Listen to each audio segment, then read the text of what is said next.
This conference will now be recorded. Yeah. So these fundamental things we have been discussed yesterday.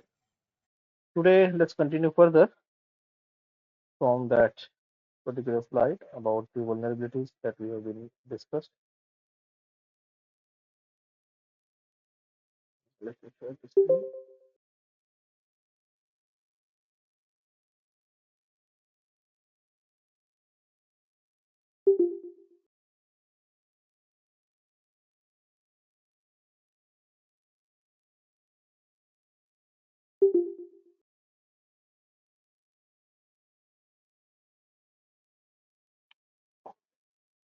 Okay. I hope the screen is visible to everyone. Yes. Yes.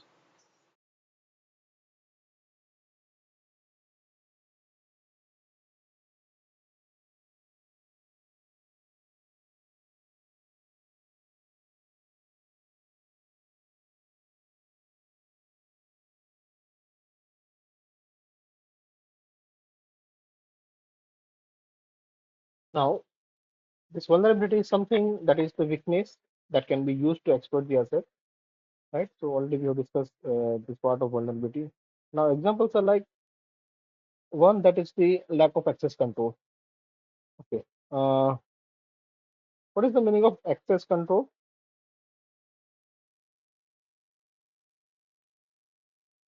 Authorization to use any system. Right? Means particular Actually, person. Yeah. Go ahead. yes, authorization to use particular system or application. So it's technically these are the two terms there in security, not even security in overall IT. That is authentication and authorization. Authentication means something which verify the particular person or system which has been allowed to get access, and authorization that comes with particular access granted or resource access granted to the particular mechanism, user or any system. So that is the thing, right? Now, access control is directly dealing with the authorization. Okay, so wherever this particular mechanism of identifying the individuals, and if it is not recognizing that the particular rights has been given or not, that fall in this category of lack of access control. So, for example, every employee within the organization has been given certain level of access to uh, access the certain resources, right? Let's say IT people have number of more access comparison to other employees because they have certain administrative rights also available, particularly those who are system support engineer or technical support engineers, etc. Right? But other persons working in different departments, finance, HR, admin, marketing, sales, any other, right? So they have some limited user level of access only. Means they are the only having rights as a only end user. But somewhere this kind of mechanism not there, and anyone from the organization can take privilege as admin, right? That means this is completely lack of access control.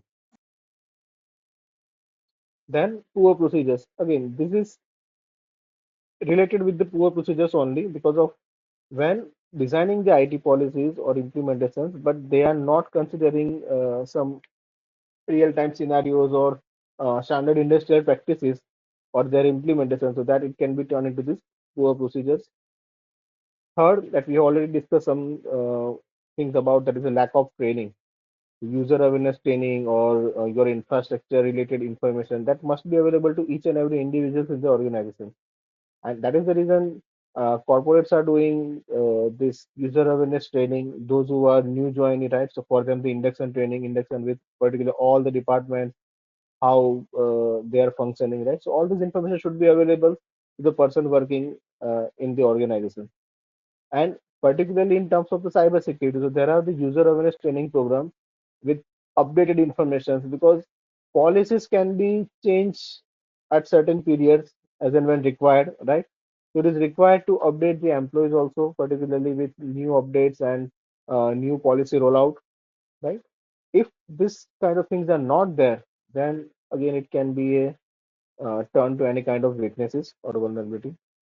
Then unpatched systems or applications. Like organization obviously have the licensed operating systems, particularly Windows, right? So whenever these new updates available from the developers, right, it is required to update them on timely manner or as soon as possible, right? But if update has been not rolled out, right, that means particularly your network environment and system working in that, right, they are running with certain weaknesses already, which has been identified. Okay, so that unfit systems can also be vulnerable. I mean, create the vulnerability. And lastly, programming errors or bugs. Any kind of these code issues that turn into this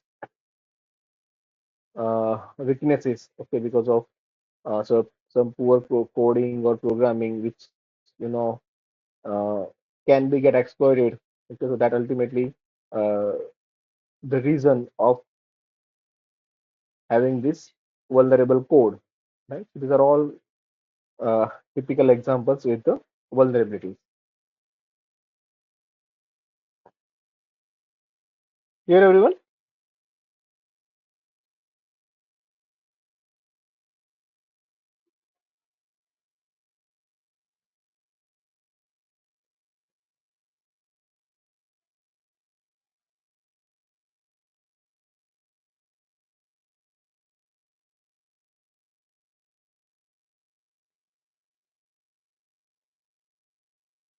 Hello. Yeah, clear. Please proceed. Now, certain examples of vulnerabilities that are not obviously always obvious, like lack of security understanding. So, again, as it is related with this awareness trainings also, right? Since real security requires the real knowledge, right? Particularly those who are working in this domain, in the security domain, right? Let's say IT people, obviously, but it is not like that all the IT people have the knowledge of this particular domain, right? So for security position, it's not like any IT or computer graduate you can hire and he can do this responsibility. So it is required some particular professionals or people. Okay, they have the real knowledge in this particular vertical. Second, misuse of access by the authorized user. That is called authorization creep. Let's say we have seen one of the example yesterday about the threat agent. That is system administrator violating the user access policy.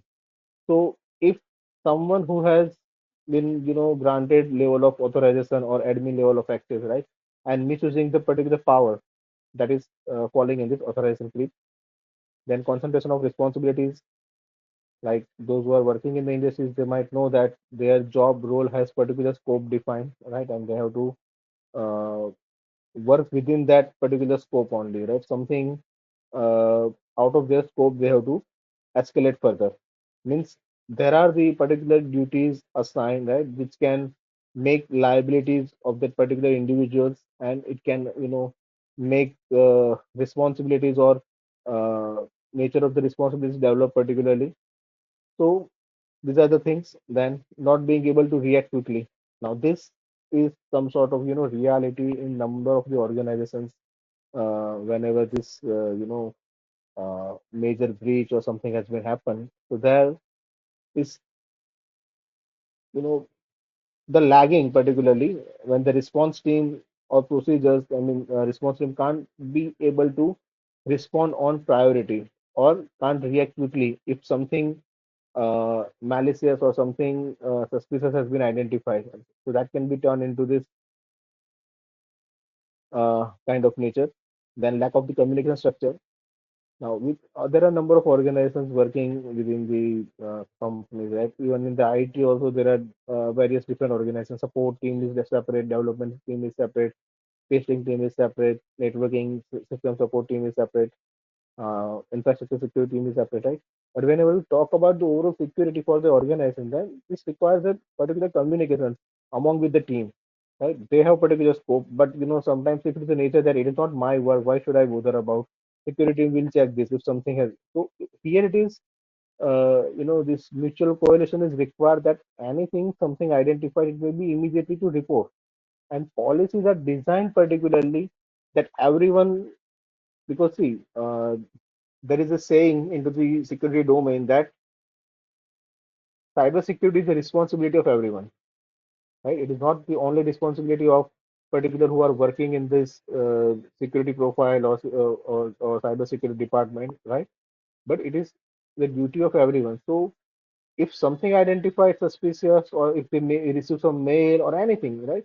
In any of thing, they might identify that some person trying to get which is not part of the organization, and he found that someone was get inside. Any kind of this, whether it is related with the physical security or kind of any electronic communications, like even kind of a social engineering, something they get to know that something or some other employees are being victim or part of this, it is immediately required to respond to particular authority or concerned teams.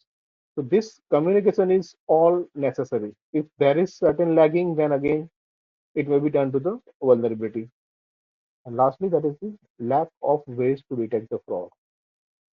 Something wrongdoing is ongoing or something suspicious activity is ongoing, but if you don't have any mechanism which can identify this kind of fraud, then obviously no one can going to get saved, right? Although the organization have uh, you know next gen firewall or any other high level of appliances related to the security, but where there is this mechanism which is required to get set up, which can detect the fraud or any suspicious activity to be get identified. If these things are not there, that means it will be turned into the vulnerability. Here, everyone.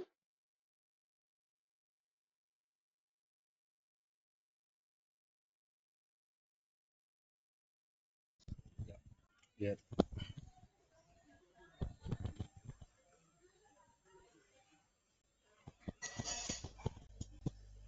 Okay. With respect to of this, the security understanding and this not being able to react quickly, there are certain points which are technically correlated.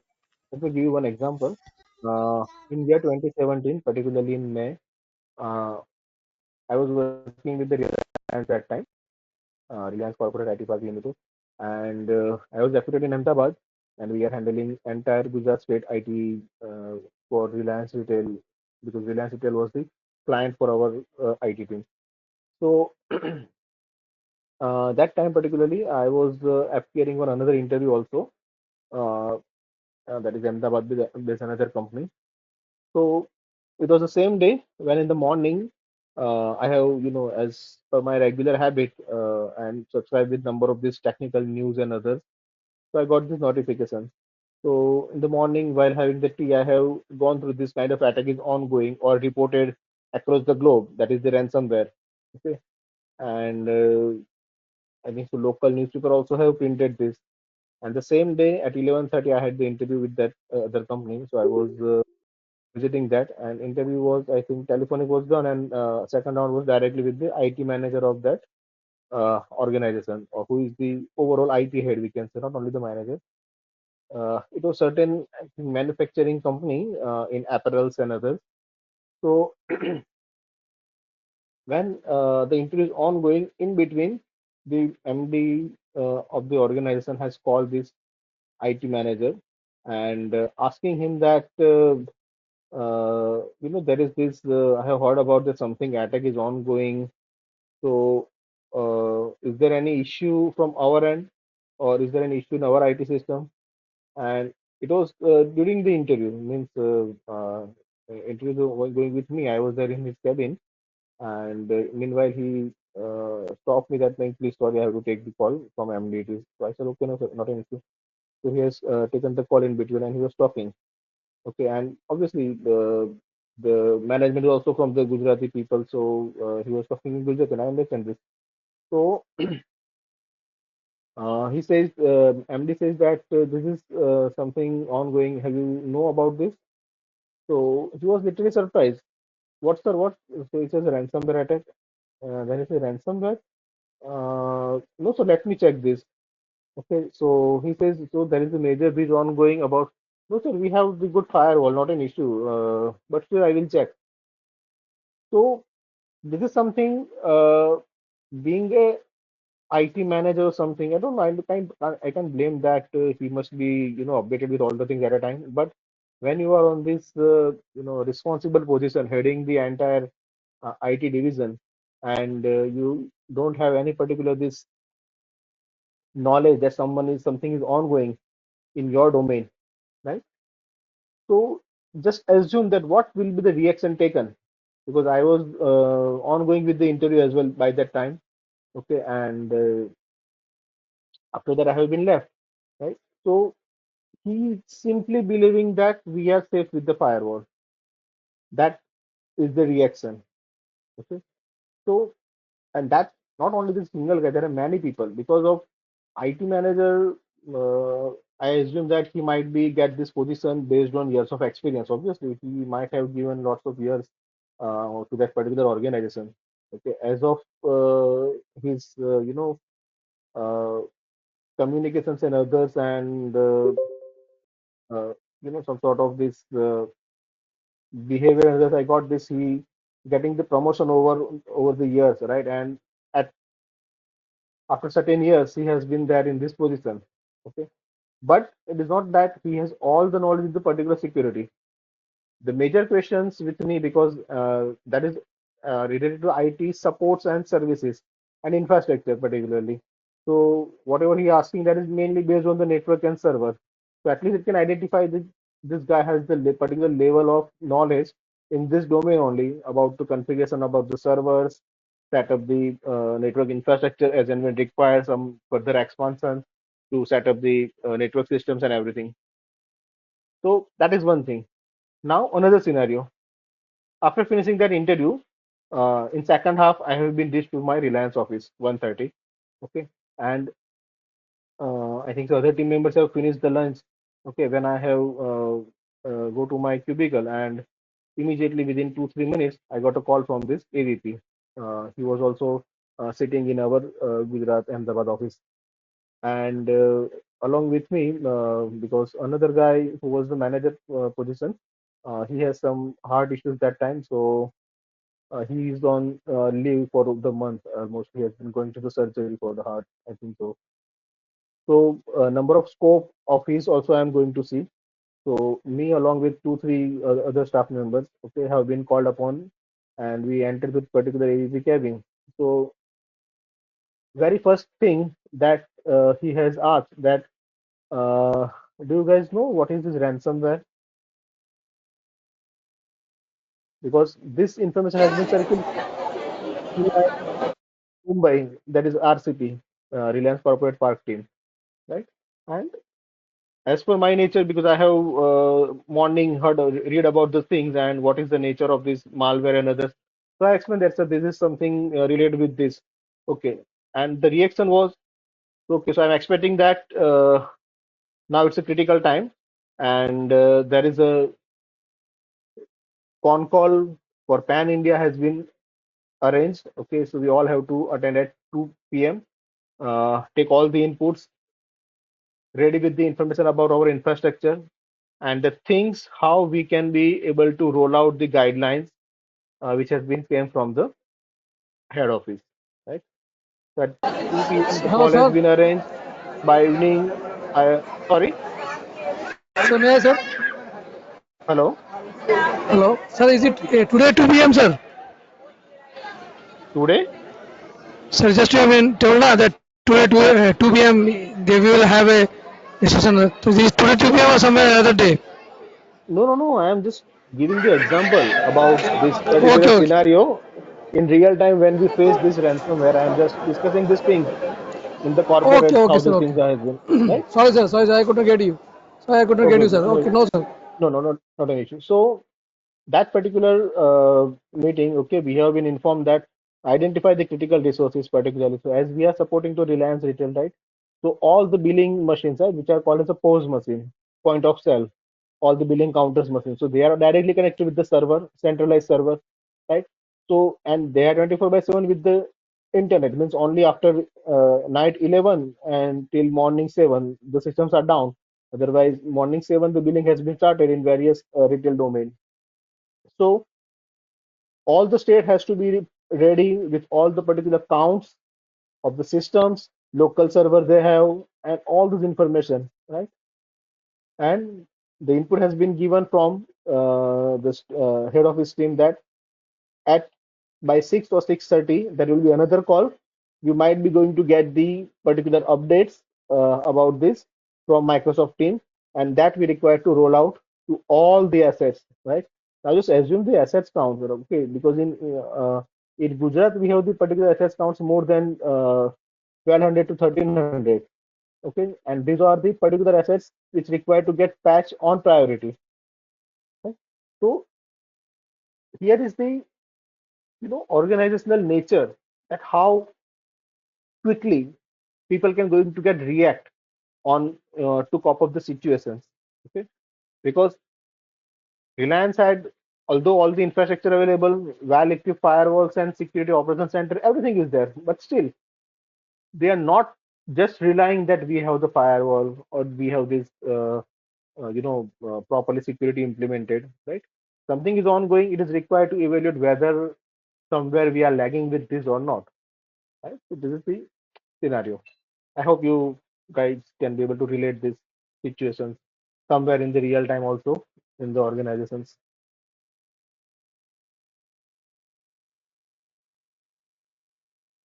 Okay, everyone.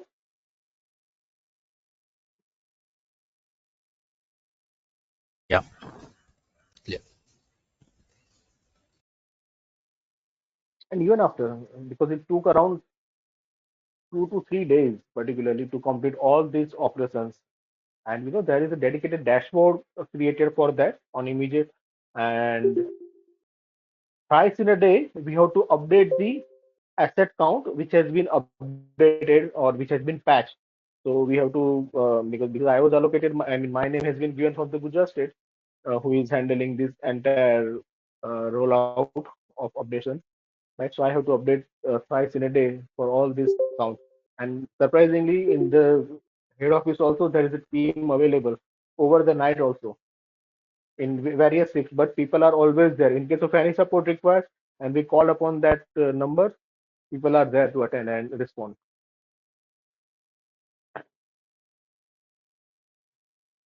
Now, what is a control? So control or countermeasures or safeguards. So they are nothing but like countermeasures are imposed to reduce the risk to the asset, and this may consist of IT countermeasures and non-IT countermeasures. So IT countermeasures, which are like firewalls, IDS, IPS, smart cards, various other ways of like total security and others. And non-IT means certain IT policies or procedures and security guards you deploy just for physical security.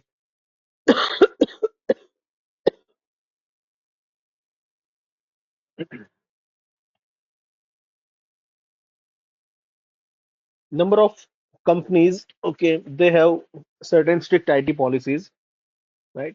And some companies, they are liberal also.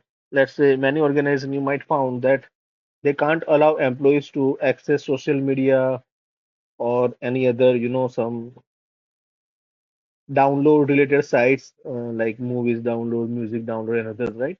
So technically, they have filtered based on the content, based on the domain also, and some of the organizations allow this also. But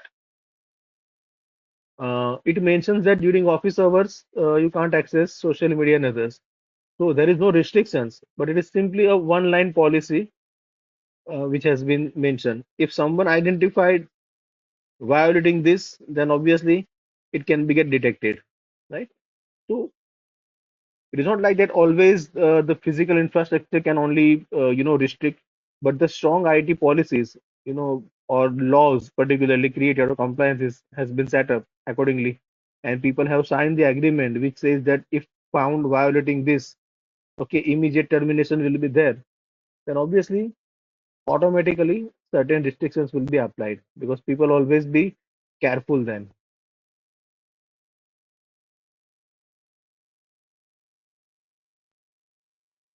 Then there is a likelihood So likelihood or probability. So what is the frequency that the risk scenario may occur? It may be due to some historical events or motivation or skill of an attacker, emergence of new threats, or discovery of new vulnerabilities. Right? Things particularly, let's say this historical events or something to be motivation and others. Uh, like one of the best example, I hope you guys remember that in particularly April or May 2020, there was this conflict happen between India and China soldiers at Galwan Valley. I hope you might remember this incident. That was 20 soldiers martyred from our end, and almost 45-50 soldiers from China has been got killed.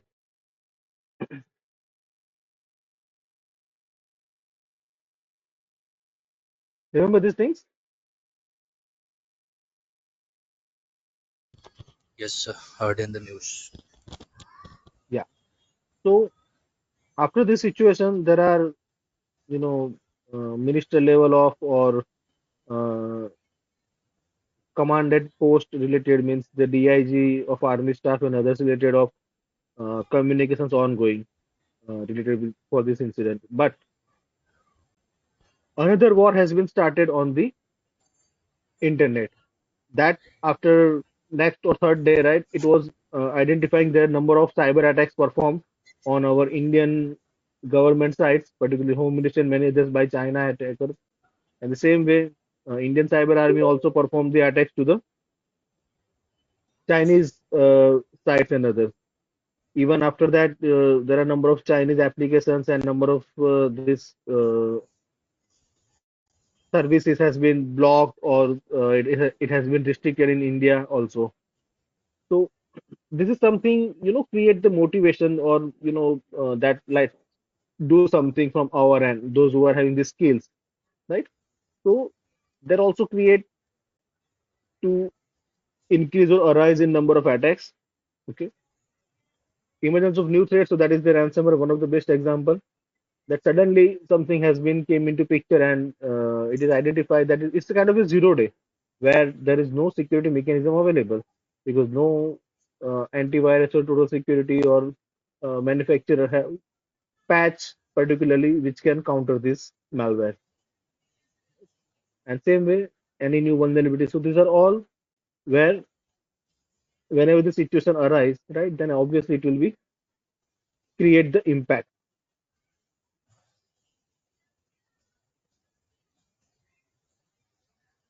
Now what will be the impact or magnitude of harm or exposure?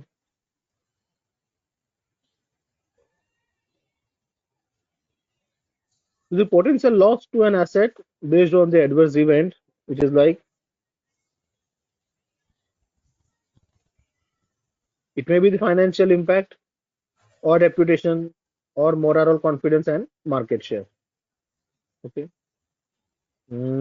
Any example you guys have particularly or heard about this kind of situation occur?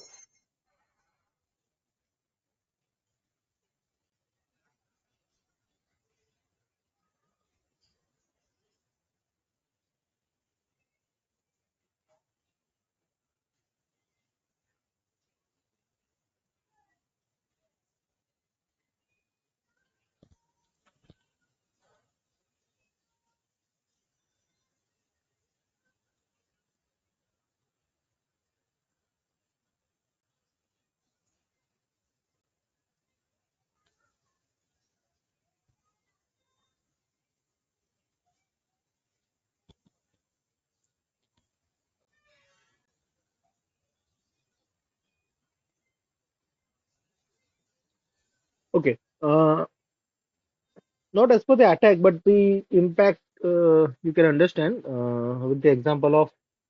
I hope you guys have heard or remember this scenario happened. I think so 7-8 months ago when there was a major service down from all this Facebook, Insta, and WhatsApp as well. I think the incident happened in last year only. Not last year, Remember? 1.5 years before. Yeah, yeah, remember. It's a major down actually. More than 8 to 9 hours something. The services has Yeah, been in the down. night time, right? I remember in night time. From evening it has been started Yeah, till late started. night. Yeah, late Yeah, night. Yes, at yes. India, yes, early morning something around services has been restored as per the India time. And Mm-hmm. so that is not the attack particularly, but just me I mean just relate with the particular incident. So what happens after that?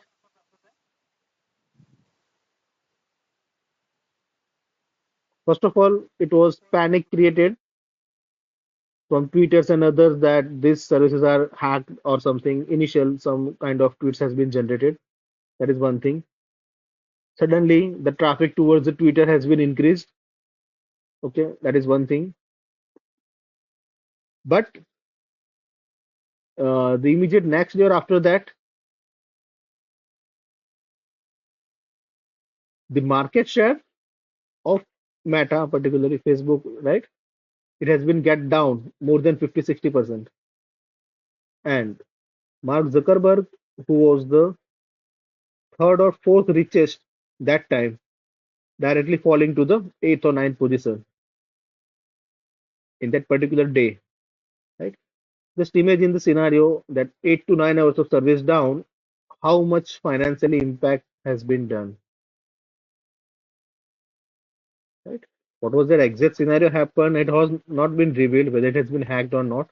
The silly reason has been given from the Facebook authority that I have heard from. I mean, I have read in the news that uh, due to that something misconfiguration done by some network engineer, and that is the reason the traffic towards the Facebook servers has been got impacted. Right now, again, this is not an acceptable reason. Those who are coming from the IT background or have working in the IT domain in any organizations, or particularly in the big organizations, right? Because any changes which is required to be get rolled out can be tested further, and it can be rolled out particularly, some night hours or something, right? And it must be trialed, right? If something went wrong, right, then immediately it should be rolled back. It should not be create the impact over the time, right? But and again, any kind of the changes should not be occur by the engineer itself.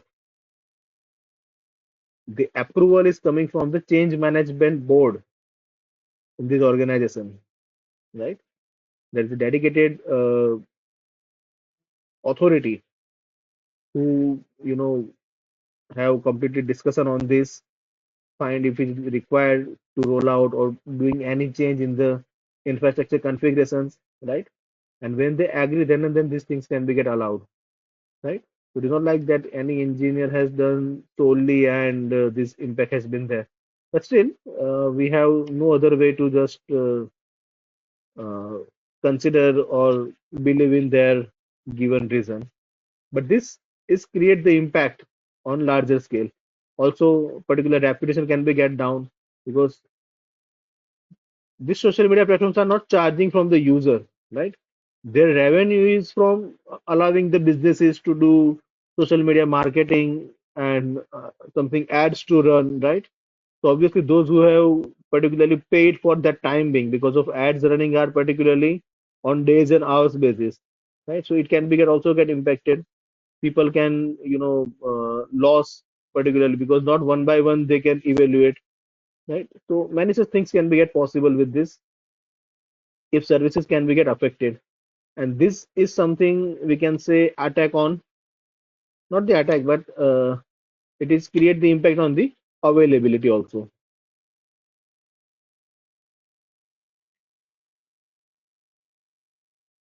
There it is.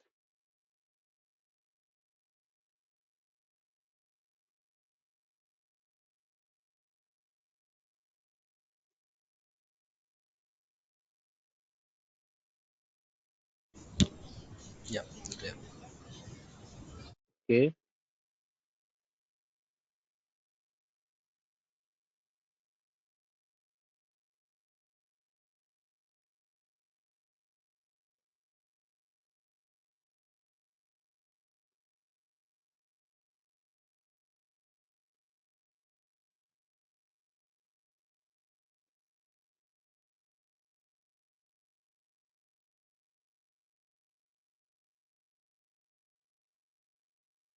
Now the control effectiveness should be based on functional evaluation and assurance.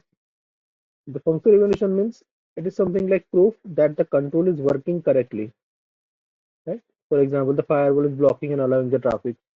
So, like management has spent a lot of money, right, for security setup or buying security appliances and many other things. Now, there is this expectation, obviously, that infrastructure must be secure, right? Security team has configured the firewall or any other security appliances accordingly. Now, obviously, whatever the configuration has been done, it is required to get cross-check that whether these controls are properly working or not. For example, that particularly service to get blocked based on the content or based on the URL. So it is required to check the thing with number of options that whether it can be get violated by somewhere or not, right? So that means evaluating the scenario or evaluating the technicalities of control so that if something laggings are there, which can be identified and can be get corrected. Second, that is about the assurance. Just like a proof that the control is correct, first of all, means the right type of control to mitigate the identified risk. Right? Something has been identified with, let's say, virus has been identified, right? So what usual thing is required? Initially, if can be attack the some files and others, right? So either straight away remove them, or if you believe that it is required to get thoroughly checked, right? Either it should be quarantine. Means it is required to put on particular control. Okay, so that can be evaluate and means identify the risk and control them. And second, adequate means the control is sufficient able to reduce the risk. Okay,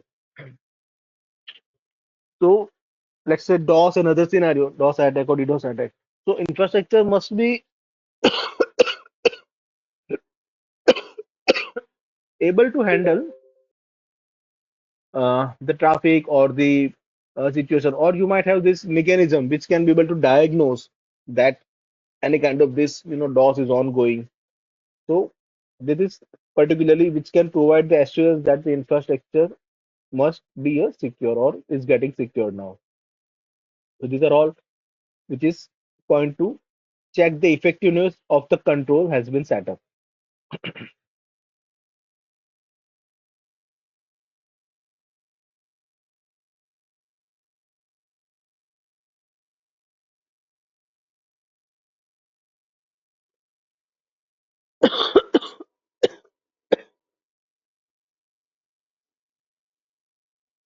You know,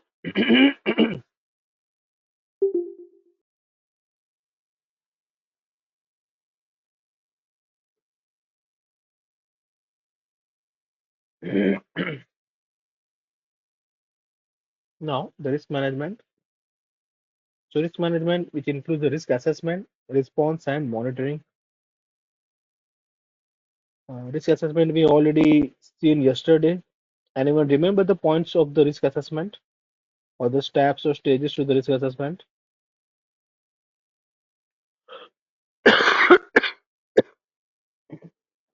Like identifying the assets, then assigning Yes. financial values, identifying the Okay. risk, then Okay. prevention and mitigation. Fine. So first of all, required to identify all the assets, assigning value to those assets, then identify the vulnerabilities, calculated associated risk, right? And then give the priority for patching and ultimately monitoring also further. So risk assessment has this usual stages. So risk management is depends on activity like risk assessment. So first of all, this implementation must be done. Then response. If something has been identified, then you require to respond to them. And after that, it is continuous required to have monitoring. So it is not like that once the risk has been, diluted or anything, then we are, safe now. Uh, let's get back to the home, something, right? It is required to have monitoring all the time. Second, identifying and reducing risk to an acceptable level. Now, this is the reality in the industries that, first of all, identify the infrastructure or check the infrastructure with existing level of threats, right? And accordingly, reduce the risk to an acceptable level. Ongoing monitoring and evaluation of risk is going to help in this particular, because if you don't have any monitoring mechanism or continuous evaluation activities, right, that means if something new emergence of the threat will not be get identified, and there won't be any responses will be or respond to that particular risk happen, right? So that is the reason ongoing monitoring is all required, right? And last thing is very much important, that is the risk cannot be eliminated, but it is must be damaged. Sorry, managed. As yesterday also we have discussed that we can't make risk zero. There is always certain percent of chance. Like we have discussed about the data example, right? So you can transfer the risk or you can manage the risk, but cannot it cannot be get eliminated completely. Okay, it is like maybe at the school level you have studied about in the physics or science the law of energy. Remember that?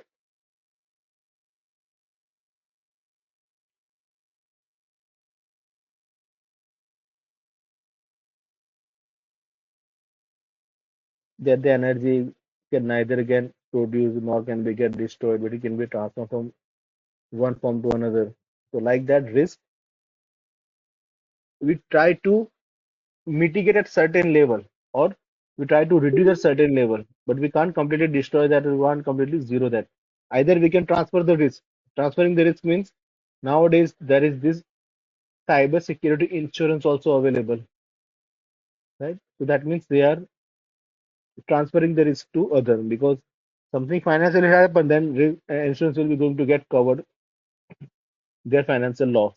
Okay, so that way they have transferred the risk, that we can say, right? Or by continuous monitoring and evaluation of the risk, right? First of all, assessment done for entire infrastructure.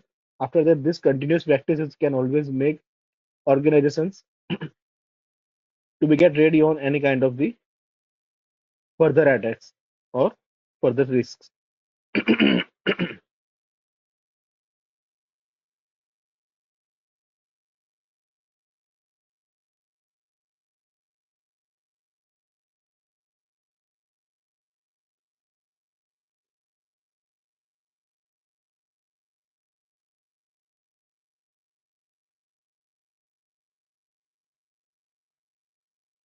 Yeah.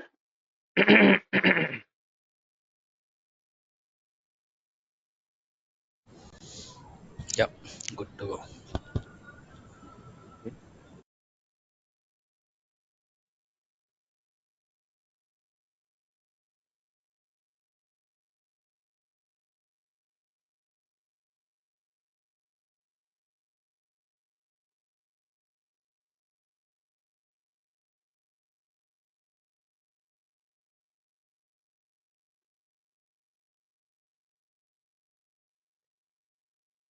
Now, there are certain reference models or documents. So, like this ISO 27005 2011, ISO 27000 series, particularly in the cybersecurity, because ISO has the various standards for which can target different industries and uh, business businesses particularly.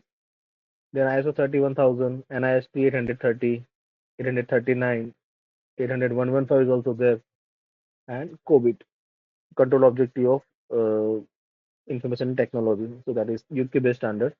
These are all are the references framework or standard which guides or give organizations an idea about to implement the security within the organization.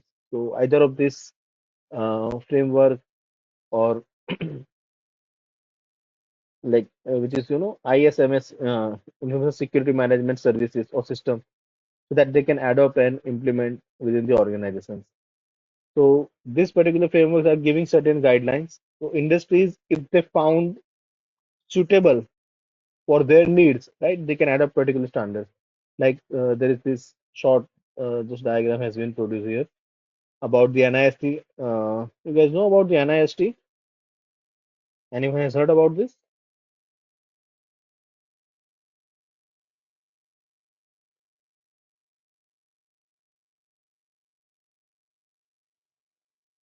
It's a national institute. That is National Institute of Standards and Technology, and which is the US based main security council, we can say. And this NIST framework has been adopted by widely by the various global organizations. So here you can see the main three frames in the security, that is assess, monitor, and respond. Right? We are speaking about the risk, that is risk assessment, monitoring, and response and monitoring. Right? So either this way. But again, within the monitoring, something identified, then again you have to assess that further, respond on them, and monitor. These all are the bidirectional activities. So they all are interrelated with each other.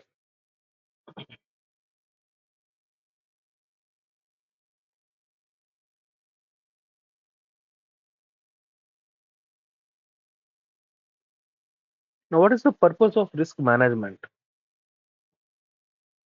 So this can ensure that all the risks faced by the organizations are addressed appropriately. Okay? Because when management is spending lots of money, right, obviously something they want in return. That is the assurance of protection of assets, right? And also various compliances which can be met with the legislation and regulations. So no such violations or anything can be get identified. Okay, and that way it can be, helping the organizations to properly get secure.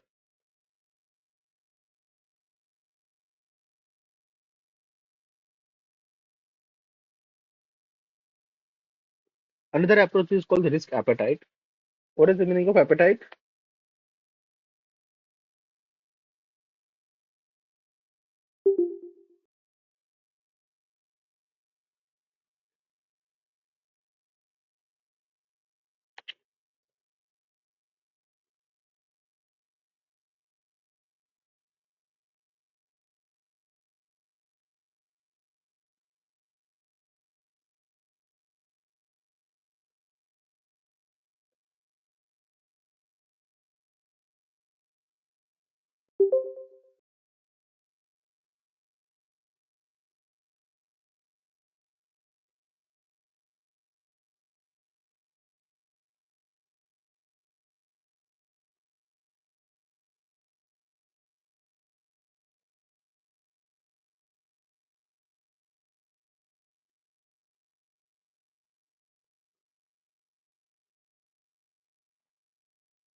Okay, so appetite is something which can be get digested. Okay, so risk assessment means something the level of risk the organization is willing to accept or digest that. So that could be based on the cost or regulations or market expectations, and something willingness to take the risk in exchange for greater profit or advantage. Again, this You mean is the loss, right? sorry,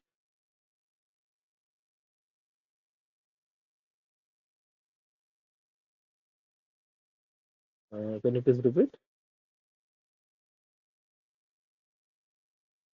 The loss of money, loss of the economic, like that way. Mm, no, that depends. For example, something which is required to, as per the market expectations, that your organization should have this level of infrastructure or something, right? But Okay. if you see that for certain profit and others, okay, so sometimes it is required to take the risk also, right? Like Mm-hmm. people like in the share market, take it is not completely IT reason, but something Mm-hmm. that's saying risk hai to risk hai something, right? So risk is Okay. always there. You must require to take the risk for any kind of this Yeah. particular profit or something, right? So, Yes. but it should not be blind. It must be the Mm-hmm. plan risk, right? Okay. So they have to Okay. make the infrastructure in such a way that okay, we can be if something can get inside, if something can be get enter in the infrastructure, so there should be the mechanism also which can be able to counter or diagnose at least, right? Okay. Okay. So that is something concept of risk appetite. Okay.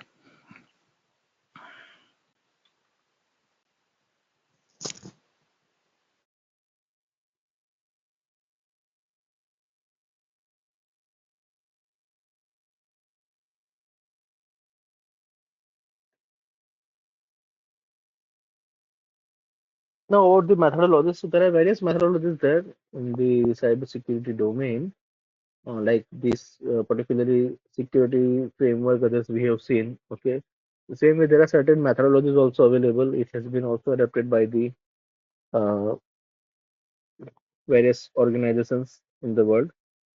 But before that, there are certain points related with this.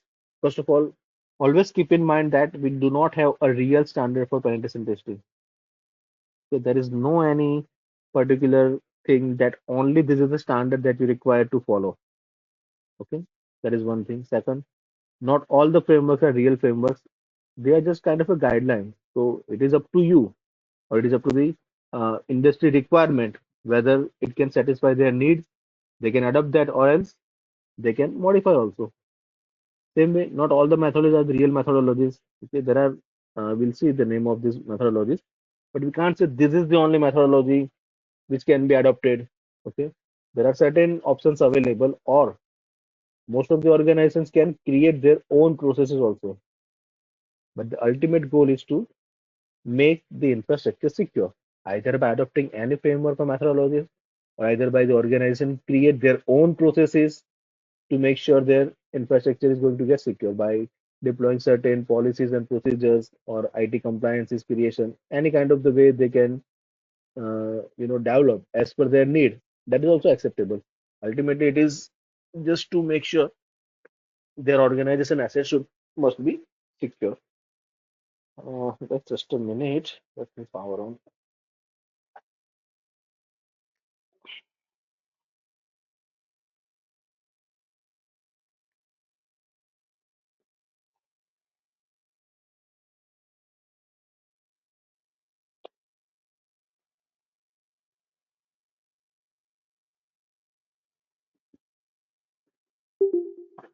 Like for example, ISO standard, ISO 27001 implementation. Right?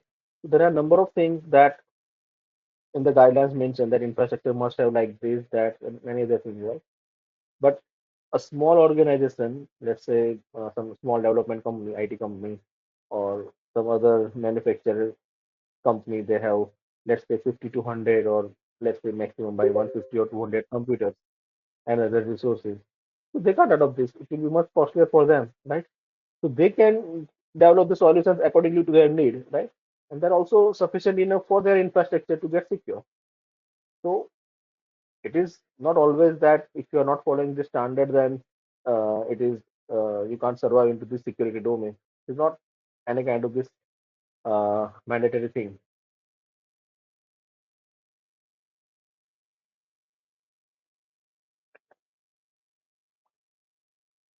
So penetration testing methodologies, which are almost means all this number of methodologies are either way targeting this pen testing approach also, right? And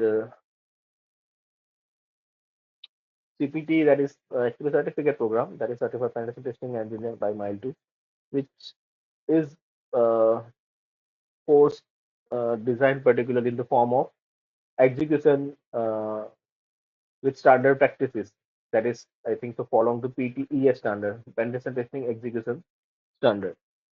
Now, here all these are the various testing methodologies, which are the name like OSS TMM, that is the Open Source Security Testing Methodology Manual, This is having some certain know, complexities. So far, my experience, I have not seen any particular organizations with whom I have worked adopting this standard.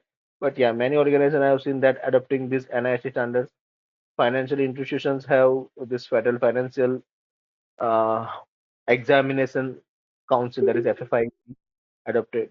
Then Information Systems and Security Assessment Framework, that is called ISSAS.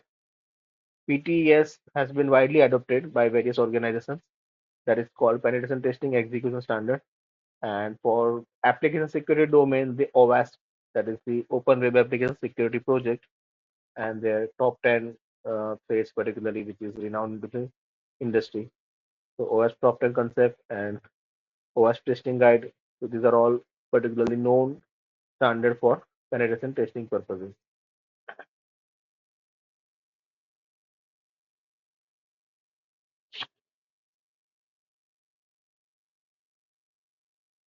There is this PTS that you know full form is penetration testing execution standard, which has been used widely.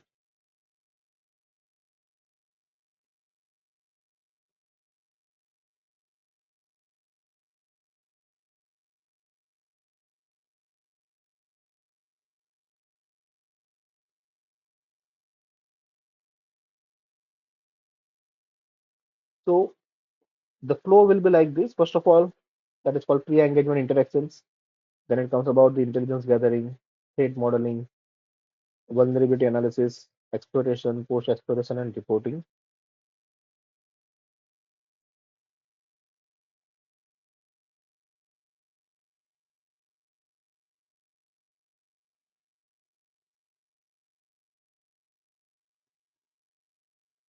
Pre-engagement activities or interactions which are like, before signing the agreement, okay, particularly the organization or the consultant company, they have, certain talks ongoing about considering the scope, what are the things going to be get uh, evaluated, okay, because the organization who is willing to get this testing done, right, they have something in mind, or if they have no any idea, then they have worked with the consultant company. So based on their infrastructure evaluation, they can suggest them what are the things to be get covered, or as per their goal, that what exactly they're looking forward as an outcome. So accordingly, they can guide that. Okay, you can consider these things in the scope for testing. So engagement, this pre-engagement interactions is will be like a talks happens, multiple meetings happens between these two parties, and it can discuss all the things, including all these payment methods or cost, particularly then payment method. Like usually that terms that 30% will be advance payment, then remaining 30% after 50% of work done, and before report handover, remaining amount will be get paid. So that way, this usual market terms. But again, they can have this mutual discussions happen about the payment, also about the reporting structure in by when, then kick off starting of the project execution, testing particularly, by when it can be get completed, by when the report had to be get submitted. So all things, and with certain restrictions or many things that can be applied. So all the terms and conditions from the both the party, right, has been discussed, and a joint agreement has been created and which has been signed by uh, authority from both the organizations. Right? So that is sort of this pre-engagement interaction. Intelligence gathering, widely we can say it's like information gathering, active, passive way, and then we try to get the information about the infrastructure. We try to get this information about the potential weaknesses to highlight, not directly vulnerability assessment, but this is something getting the information which can lead to further weaknesses. So that is called intelligence gathering. So in that it can cover everything. Human intelligence gathering also, that is called social engineering. And system related, physical infrastructure security, everything has been going to get covered in this intelligence gathering part or information gathering part. Mainly it can be defined in two methods, active and passive information gathering. Right? we'll see in upcoming sessions both this active and passive, and we also check with their execution practically. Then threat modeling. So, what is the meaning of threat?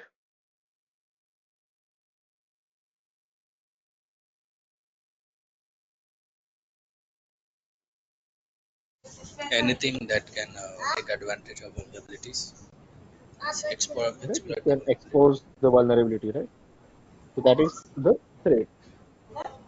So modeling means categorization or checking in a way that how critical or impactful it could be. So that can be uh, threat modeling. Then VA, that is particularly diagnosis performed to test the vulnerabilities within the organizations. So that is the VA. Once you get the vulnerabilities, and the vulnerabilities can be identified in various types, that is critical vulnerability, high vulnerability, medium, low, then information log only. So that way, if it is critical or high, then obviously uh, it will be tested further against the attack for performing the exploitation, right? Once it can be get successful, then obviously it can validate that these are the weak infrastructure which has been certified or tested. Then it is required to get post exploration means further analyzing them, finding the RCA, try to patch them. So these are all the activities that will happen. And lastly, reporting. So from whatever you have discussed and finalized, whether it is going to get meet with the goal or not. So in that reporting, everything from intelligence gathering to post exploration, all the activities has been particularly noted down in the report, as well as weaknesses can be or exploration can, with the particular screenshots has been highlighted, that is as a proof of concept or evidences, right? And the particular report, uh, like brief technical report as well as short summary type report, that is for execution or executive summary. So in uh, two to three this kind of categories report can be get created, okay, and which can be handed over to the particular client side. So this is all. This process is about the PTES, that is called the Transaction Testing Execution Standard.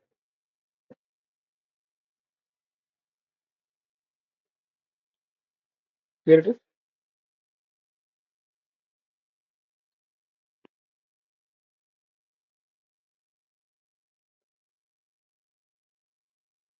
Uh, Sir, I have one doubt. Yes, yes. What is post exploitation?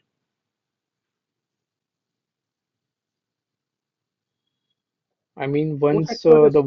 vulnerability has been exploited with the process, then Okay. what's this post exploitation?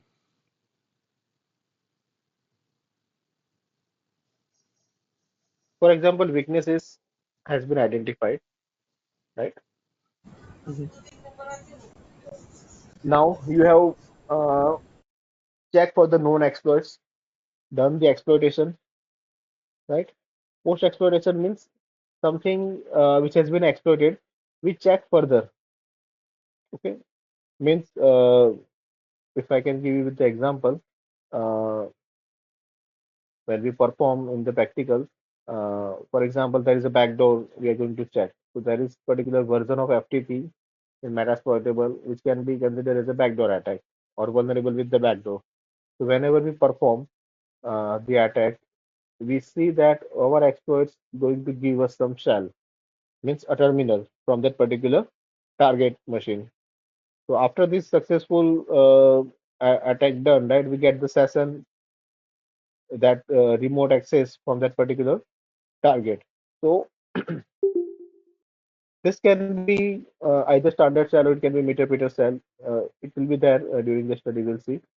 So what are the things we can be able to perform, and what are these due to the mechanism? So that can be get further research that okay, this is the particular weaknesses with the version. Okay, if we can change or update the version or change this particular, or if it is not required, then particularly disable the services. right? So these are all activities carried out after this exploration successful done. So that is called the post exploration. Okay. So it's a part of analysis and the Yes, reporting, everything means right? what are the potential things you can done after the attack. And let's say SQL injection gets successful, right? Now database open. What can do with the database? You can modify, delete. So these are all part of the exploration. No, sorry, post exploration. Once attack successful, now what you get and what are the things you can further do? Okay, sir. And also finding the cause and everything and further because of this way you can identify the potential impact also, right? What will be the loss and everything can be get determined based on this post exploration activities.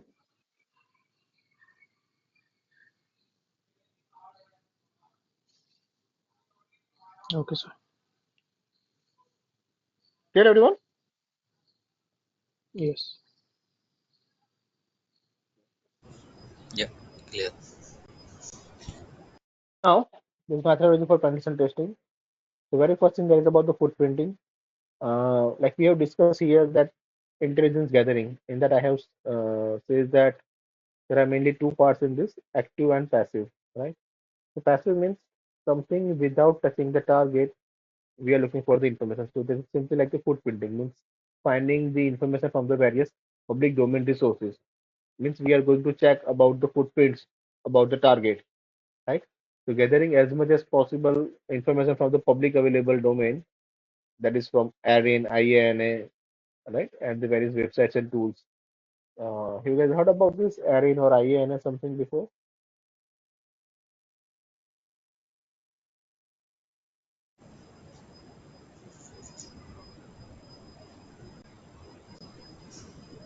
INA is responsible for assigning.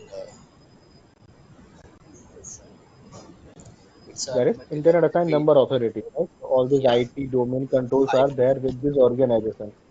And under this, there are the various registries. Like ARIN is for America, Canada, and other European territories. Sorry,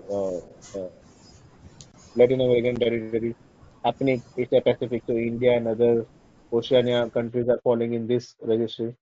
So under IAN, these are all the registries who are, managing all these controls with domain related or IT related things, right? So from there, because of, for example, some site has been registered, right? Or someone has registered the domain, it has must given certain information at the time of registry. So that information we can only obtain by querying from this IANA or ARIN resources or any kind of local registry resources. So that is footprinting. Then scanning is something like using the footprinting, we can further looking forward to take some technical details about what are the services running in the particular target, what are the ports open, closed, or filtered, what is the operating system running on the target side, right? So these are all technical information about the target that we require to capture. That is usually happen by actively connecting with them or establishing the connection with them. So the query can be sent from our system within the network environment. It can be reached up to the target, and from target it can track the information and report to the attacker machine. So that is the scanning mechanism. Enumeration, again, it is having some narrow differentiation with this scanning because certain tools are performing all together active and enumeration both. So like from the scan results, we require to like using specific operating system or service technique and looking forward to gather the information about the user accounts there or any kind of shared folders or drive or exported information from the any machines. So these are all which is called enumerate further. So that is the enumeration. Then penetration. So penetration is the attack phase. Again, during the enumeration is having the properties of VA also associated means generate VA is also part of the enumeration because once you have this vulnerable information available or this core critical information available, then and then further attack will be can get taken place. So penetration is nothing but like the attack phase. If the penetration failed, for example, it will be turned to the DOS attack or penetration successful. Now, successful means the technicality is based on the weaknesses can be further exploited, right? So exploitation can be in various ways. Like first of all, whoever perform the attack, they will try to at least get the control of the system. So that is one thing that can be happen. That is called elevation of privileges. Means the particular attacker try to become like root or admin of super user, particularly on that target machine, so that they can have all the accesses or core information they can be identified from the system. Then manipulation of data. While the user get the control of the particular machine after exploitation, right? So obviously they try to alter, copy the data, or they try to insert any malicious code, right, in that particular target machine. One more thing the attacker can do is covering the tracks. Means see in system whatever we perform, right, it can create the log or it can generate the logs, right? Any activity or attempt or any kind of error, anything, right? It must be created the logs. So hackers, whatever they have performed, obviously their activity also be get logged in the target machine. So after someone from the investigation can be sit on the system and by log analysis they can try to identify from which IP or mechanism has been hitted or perform the attack. So to hide their identity, what the hackers can do, they know that from where the log has been get captured, they will create or erase all the logs. Now after this, there will be no identity left on the system, right? And they try to keep the backdoors. Backdoors means whenever they want to return to the system, that mechanism can helping them out to get back. Means which is establishing the backdoor connection with the attacker machine. That mechanism is lies. That mechanism is lies within that particular target. So whenever the target machine is on or running, right, this backdoor can help attacker to gain access whenever they want. These are the things when penetration gets successful. Means either of the way exploitation is positive or successful, but it is not going to get positive. Then ultimate, what is the last stage that you can create the harm is perform the DOS attack and down the services or uh, uh, means it is like perform the attack on availability simply. That is the DOS.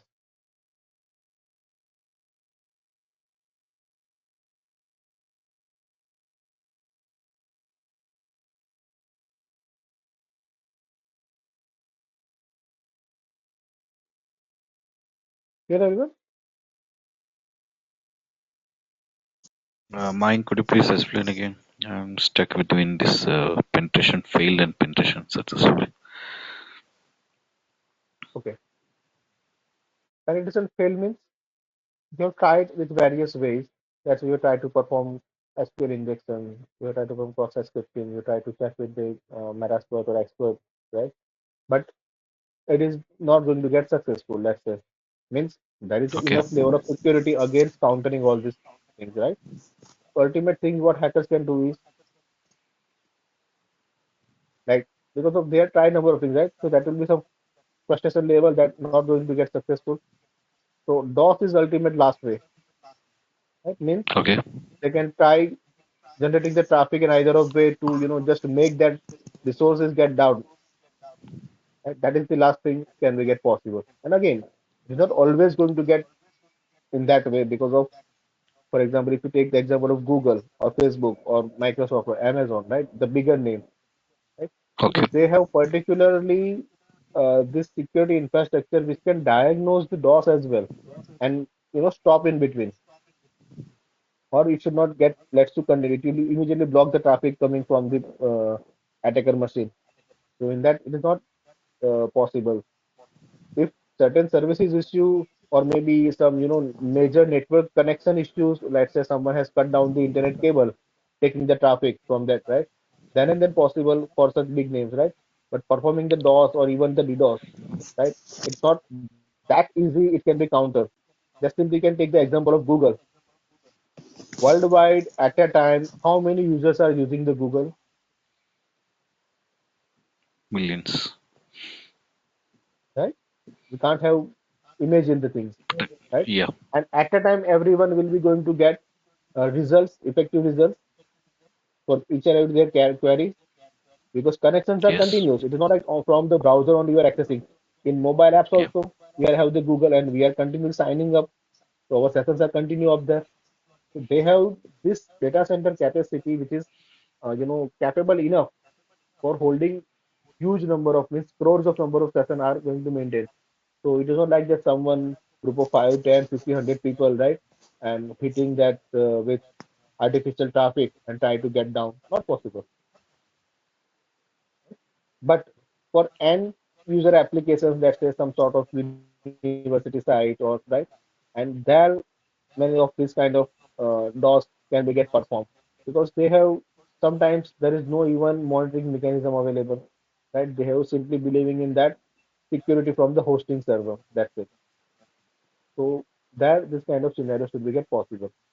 Successful in the sense there is the weakness identified and particular exploit which has been performed on that weakness. Again, exploit is also the associated one that related with the vulnerability.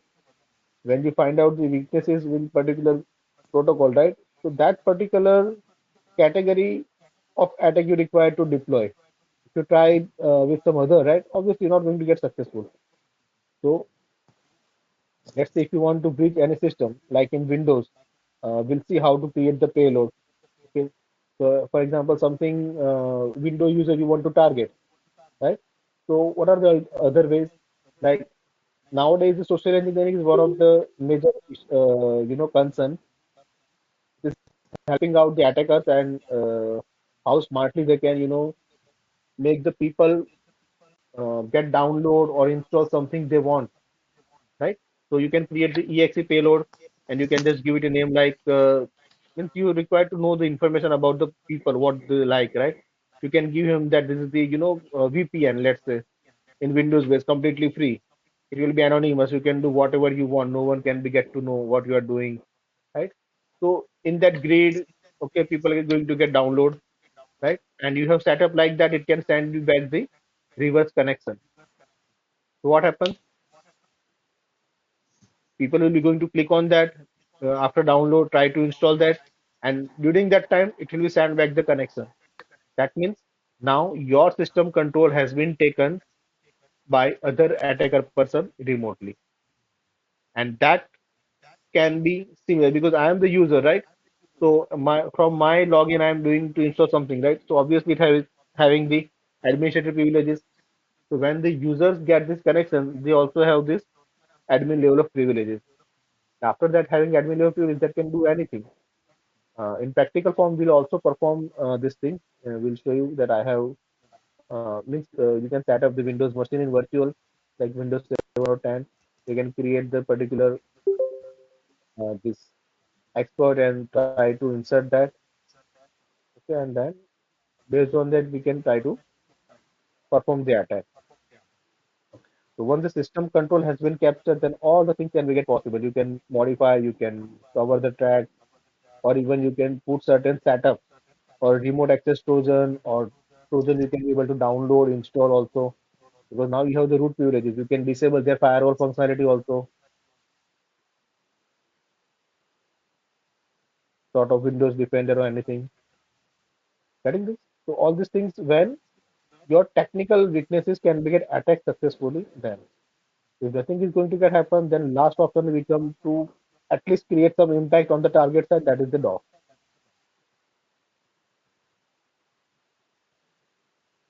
It is not like that, for example, hacker who is not successful, they always perform the DOS. Sometimes they leave that, okay, infrastructure is secure enough, leave that, check for another now. So these are just two conditions. When penetration successful, what are the things can be possible? And if this fail, then what is the ultimate last thing Yeah. can be left? That will be the DOS or DDoS. Okay. Thank you. Yeah. Everyone clear with this?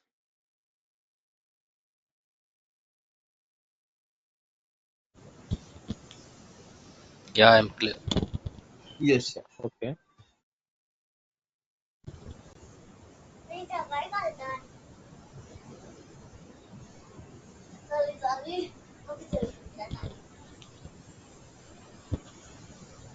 So many candidates are not there today, right? I think compared to yesterday, at just A few are not there.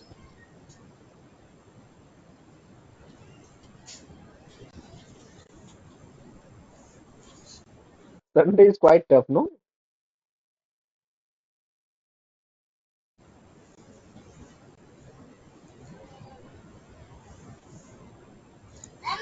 Yesterday was the first session, right? To make the availability on the Sundays. Sorry? Yesterday was the first session, or Yeah, cybersecurity yesterday was the first session, yes. okay. This week there are Yes, just I introduction joined session yesterday. happen with 1 day for Python and 1 day for this Linux. Just for the introduction level, because all the courses videos has been already, I think, so upload on the drive that you guys have the access. All right.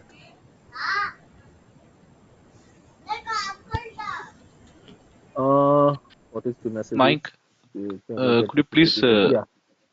yeah, provide some 10 minutes break, then we'll batch join back. Yeah, guys, sure, no issue. It's Okay. 11:29. Okay, we can join by 11:40 something, 10 minutes, within 10 minutes. Okay. Thank you. Actually, actually, I have one question. Actually, Yeah. we are Yes, not yes, from go ahead. programming. Yes, we are not from programming background. Now, how much Python is required for this? And Okay. actually, I missed that. So only video, I it will help me to gain the required knowledge. See, On security domain has, yeah, yeah, let me clear all the out. Security domain is not something about that you must have to knowledge on programming, right?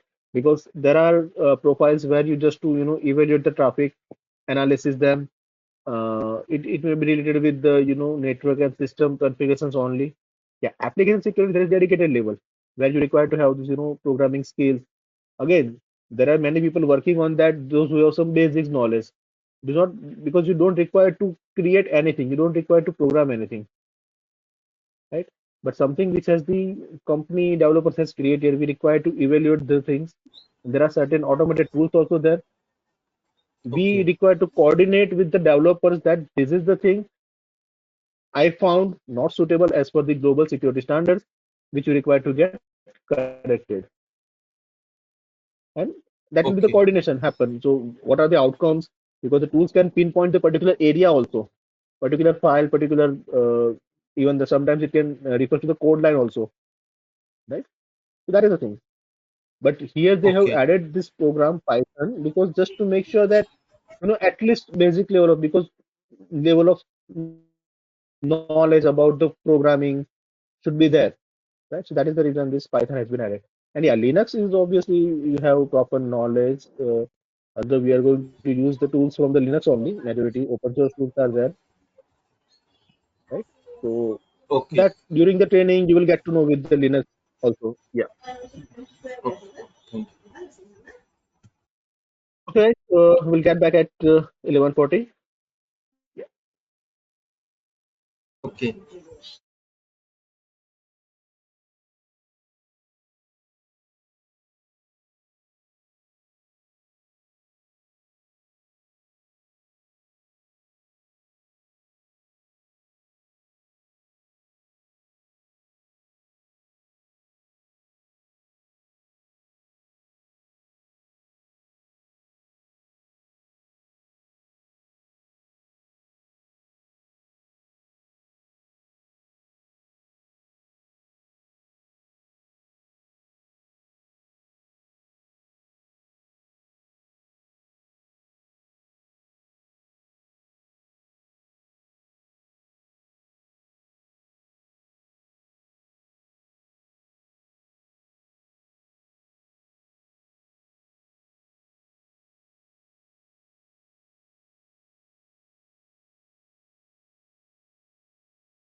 Hello.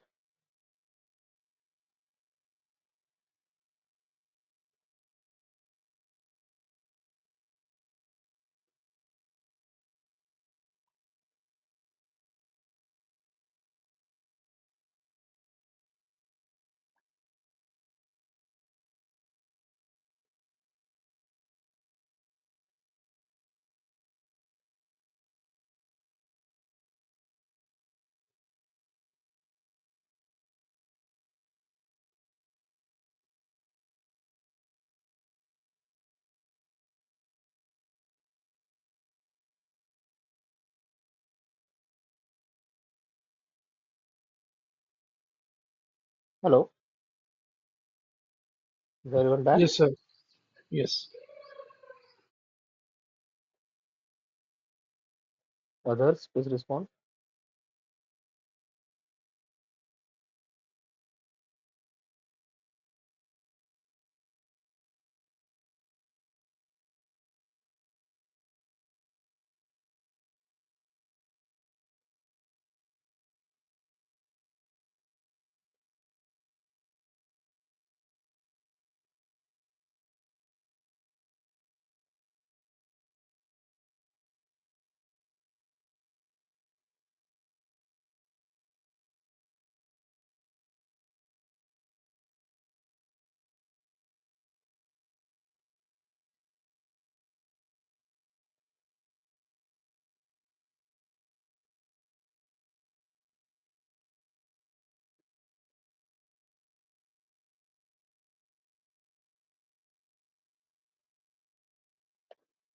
Okay. So let's continue.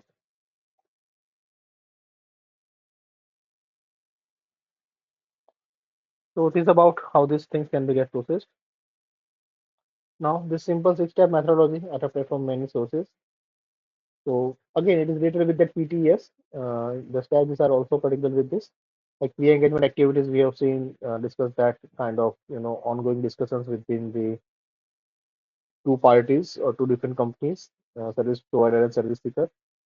Then information gathering or intelligence gathering can be in active and passive, right? Enumeration involves the general enumeration and vulnerability analysis also. Exploitation, post-exploitation, and reporting.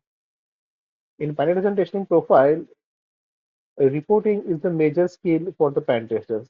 So report writing is, uh, again, it's not something a usual thing. I mean, a usual kind of reports, but it can require a lot of core competencies to, point out the technicalities of the assessment, right? In such a way that the particular persons from the organizations can be able to read and understand what exactly this testing has been achieved or findings, right? And that will be, kind of a technobabble where, the technologies information has been properly discussed that even can be understood by the layman. So this is something the Pantasic report writing skill. So, and usually, even whenever we perform for any organization, this BAPT implementation, right? So, at the end of completion, right, we are, going through in this, report writing particularly, okay, and usually this kind of standards we are following. So, initial discussions has been carried out. We finalize the scope, roles, right? Uh, from where to kickstart the activities, by when it can be get completed, all the things, and and we try to manage all the deadlines, particularly of completion of handling or delivering the technical reports, right? And follow with all this information about active, passive information gathering, enumeration, exploitation, post exploitation, and everything covered in the report writing as well. So that is the usual approach in the penetration testing standards. Clear, everyone?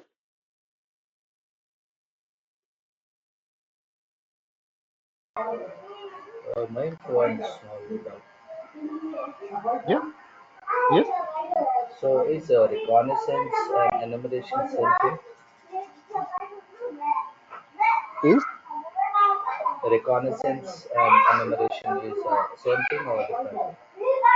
no, reconnaissance is something like footprinting or information gathering, Okay, right?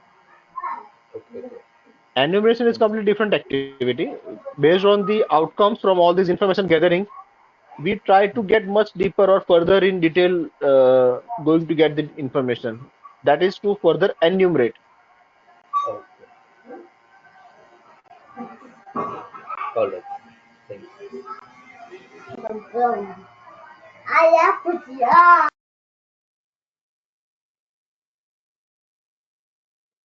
Now, this is just a generalized concept in this security.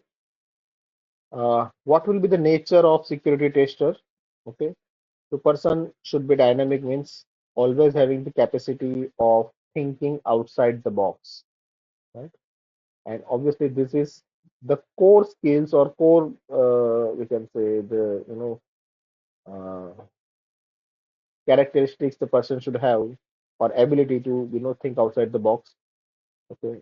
Second, understanding means person should have a thorough understanding of the technology and the tools means have particular knowledge in network, OSs, Windows, Linux, etc. Network concept include all the routing, switching things. Then technology study about various cybersecurity uh, frameworks or execution, usage of the tools, knowledge on that, how to collect the data, right? And also, person must be creative, means it not only depends on the tools because tools can only get you so far, but if you have thoroughly understanding, you can go deeper by some manual implementation also, right? And then further also, because tools has particular limitations, they can only able to provide the intelligence for which they have been programmed, right? After that, they are not going to perform anything beyond, right? But if the person is having creativity enough, right, they can take the further, okay, from where the tools has the limitation, right? So it is just about this generalized characteristics of being a security analyst or pen tester.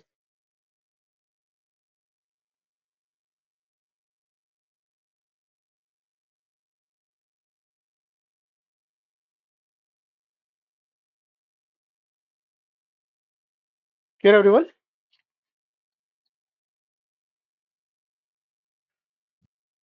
Yes, sir. Okay.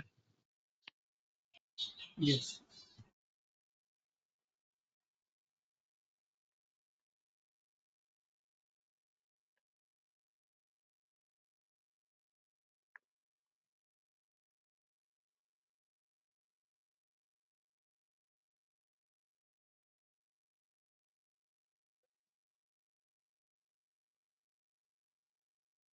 So that's it. This is this end of this introduction regarding the ethical hacking concept and many such things like about the risk and other we have been discussed.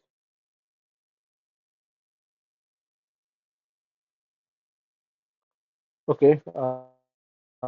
I have seen that some of you has messaged about this PPTs and things. Sure, I will discuss with Emerging India team because I can't share things directly. Okay, that will be come from this official platform only. So after the session or what will be this criteria, accordingly we'll have to discuss and we'll try to provide the contents. I think the video sharing is immediately, I mean, by end of the day, it should be get available. And that, uh, I don't know what type of access has been given in the drive. Have anyone checked this? Only view or it is that you can download also?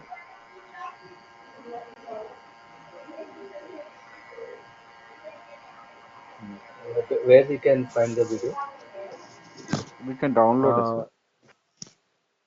right, I think so. Full access has been given that you can save for the later as well.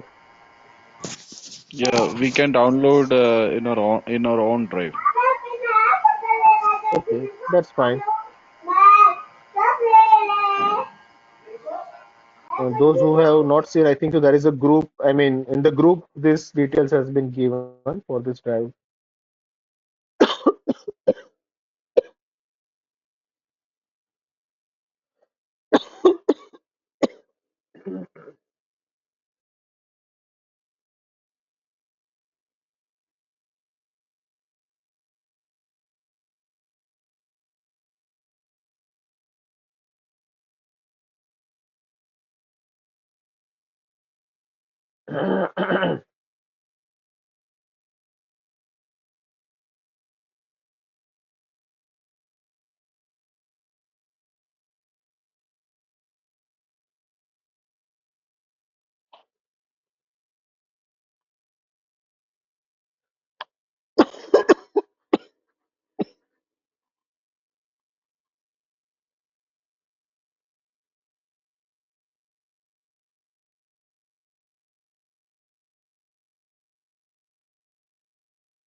Okay, now let's go with the concept of social engineering.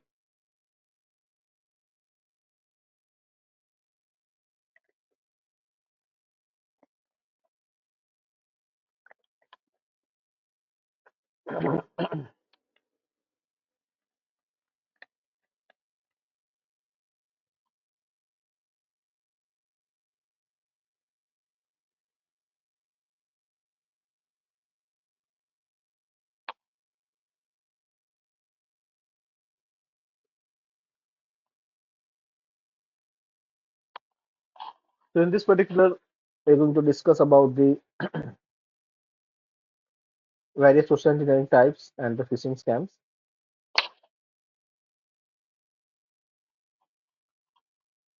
Now, what is the key factor regarding this social engineering?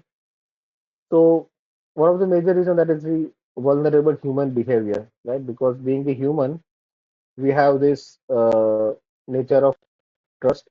We can be trust on anyone. Okay, that also based on the needs persons have, right?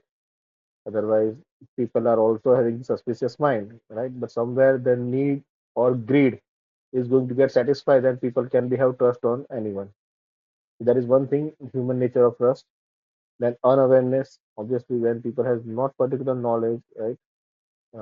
Nowadays, we can see there are many organizations providing this, cyber security awareness. Number of organizations are arranging the sessions. Corporates are doing this activity frequently. Uh, Cybercrime cells across the countries from various, you know, states are also doing this kind of activities. Even certain like Mumbai cybercrime cells and many that I have seen, they create the post regarding for awareness, right? So this is something thing. I mean, this particular thing that you know educating the users or individuals that how to be make them secure against any kind of cybercrime. And lastly, that is about the greediness. Okay, that is kind of lalach. We know that. So greedy nature, obviously, it is a part of the human behavior. So due to that also, and majority uh, the cybercrime against the individuals or social engineering or phishing getting successful, that is only because of either unawareness or due to this greed. In major portions or major percentage, these two are the particular reasons for this.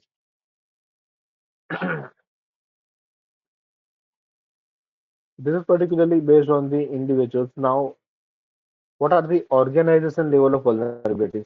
So that is something about the access control. If access control should not be implemented in a effective manner, then that could be further lead that anyone can be, uh, intentionally or not intentionally or accidentally, right? Uh, can download anything or can install anything because usually in organization you can't do any setup in your system until unless you don't have the administrative rights.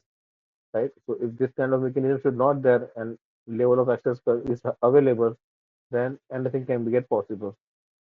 Second, security policies, like IT security policies, which must be as means which must be written particularly, which can satisfy all the security needs of the organization. If these policies are not effective, right, then again it doesn't make any sense for the organizations in terms of the security. And lastly, that is about the lack of training and awareness. When organization employees are not particularly provided the training about all these do's and don'ts in IT policies, right? Or in general cybercrime regarding awareness, then also this can turn to the any kind of possible vulnerability for the organization.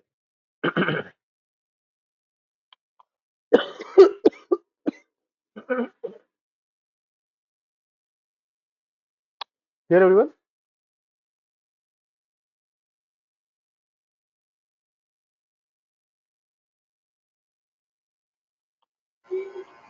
Yep.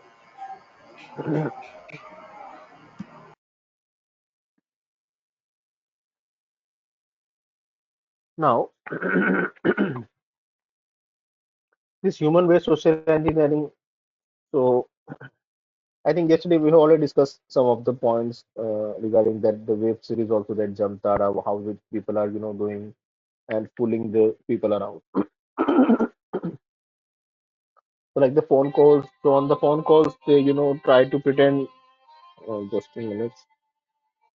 They try to pretending to be a customer, like try to pretending to an employee, try to pretending to be a director. Means any kind of the profile. Like I'm talking from the bank, or I'm talking insurance that you have not taken the benefit of so and so that coming with your premiums and others. Okay, even last year I was called upon twice by someone from this PNB Insurance. I think Punjab National Bank and MetLife combinedly. Uh, that is because of I had closed one of my HDFC Ergo health insurance. Okay, so the caller saying me that, sir, when you have cancelled this, you have been sent one letter which is mentioning about to claim uh, your premium benefits that was costing that was around 1,70,000. Okay, so why you have not claimed that? So I said I didn't get the kind of things. So so it has already been delivered. We saw. So I found that if you had the delivered, then share me the document if it has been delivered or not, because I didn't receive any kind of this letter. Okay, so he says, okay, so I will transfer the call to the concerned department. So he has further transferred the call to the other person. He also trying to say this is the same thing. The benefit was there and you have not claimed yet. May I know the reason? So I said that I didn't get this kind of document, so I don't know this about. He says, sir, you had this amount and you can claim that we can't get the records at this moment, but if you want, then it is also possible the way. I said, okay, resend me that, but we can't do this resend. Okay, for that, it is, like you have to enroll with this particular policy that you can cancel anytime. Okay, once you're done with this, we'll settle your this 1,70,000. Okay, so not directly, indirectly, but just to showing you certain amount, right? And the insurance which he advised me to, enroll for to get my activities on, right? That was costing me around 22,000. So after that, whether I could get or not, right? Because of we don't know who these callers are, right? So this kind of many such frauds are ongoing. Maybe many of you might also have received the calls. Anyone, if you want to discuss if something you have received like this or any other way approached about the KYC not done or anything. Yes, actually, last week I got a WhatsApp message from one of the bank Okay. that they are giving a credit card along with the smartphone. So I instantly replied that, may I know your name? Please don't try to be smart and stop sending any message. like this. So instantly he said me, okay, it's okay, bye. No reply after that. So Yeah, you understand that they are giving smartwatch along with the credit card. So by this way, they are asking for the information like date of birth, PAN number, mm, and the company name, etc. Along with that. So yeah. the way how clever they are, this is the way they are just trying to get all the details, and then they will actually do whatever they can. See, there are many things. Even, for example, this is the thing which I have discussed that happened to me, right? One of the example, let me show you. There was one guy who is retired from Adani Group. He was administration manager in the Adani. Uh, I think this incident took place in year 2021, and I don't know. Many of you might know that there are major this kind of fraud has been happened during this COVID time in 2020 and 2021. Okay, so actually, what happens? My The person was the father-in-law of my wife's friend. Okay, so she called my wife that I require to know from your husband. I think so. He is in the cybersecurity vertical. So she said yes. Okay, so there is a my father-in-law looking forward to talk with him. There is some issue happen. So he says that sir, I am retired from this organization and I am doing in Ahmedabad, and they have the salary account into the Kotak Mahindra Bank. So when he called on the same day afternoon, he might get a message coming from something, the six letter of this short message code, something AX, Kotak or something like this, or HDFC, which is like coming official messages. So it was like this kind of message generated with the false name of the Kotak. Spelling is even wrong. He has later realized that it is not from Kotak, it is something Katok, Katok actually. So it says that your KYC has not been done with the bank, and all your transactions will be going to get stopped if your KYC has not been done on priority. Okay. For more information, you can contact on the below number and complete your KYC process. Okay. So again, that he was the kind of a senior person, almost 60 years of age, kind of a senior citizen category, right? So he was get worried that okay, all this my banking will be going to get stopped. So he called on this number because he believed that this is a message coming from official bank portal or bank message services. So he called upon that number. The guy was, very much, uh, you know, proficient about with the banking terms, and he was looks like perfect banking professional. So he says that I at any moment I don't realize that he is not from the bank. So the way he was communicating and other things, that okay sir, this is the I can see, because primary information somehow they have about this is your, I think so, last three digits of your account number, right? Because from the billing also sometimes you get this XX and then below three numbers are there. So he said, confirm then. Okay, sir. So now this is the issue that you have not done the KYC, and I think so because of the last year in 2020 due to the COVID, services are restricted, and you might have not visited the bank. Okay, but for the people like you of the senior citizen, right, bank is offering now online e-KYC services. Okay, that you don't require to even visit the branch, and that we can be able to accomplish from here. So would you like to go for this? So I require to update in the portal. So he says, yeah, okay. So what is required? So it says only you require to verify your identity. The records which we have previously, you have to just verify the thing. Okay, and based on that, we have started asking certain questions about the PAN card, Aadhaar card, right? And feeding. Okay, sir. Now let me confirm with your bank account number. Check in your checkbook or passbook. So he has given the bank account number. Okay, sir. Let me see that there is this card allocated to you, the debit card and credit card, just required to verify because your transaction based on the ATM will also be get stopped if the KYC not done with this. Based on that, he has collected that information also.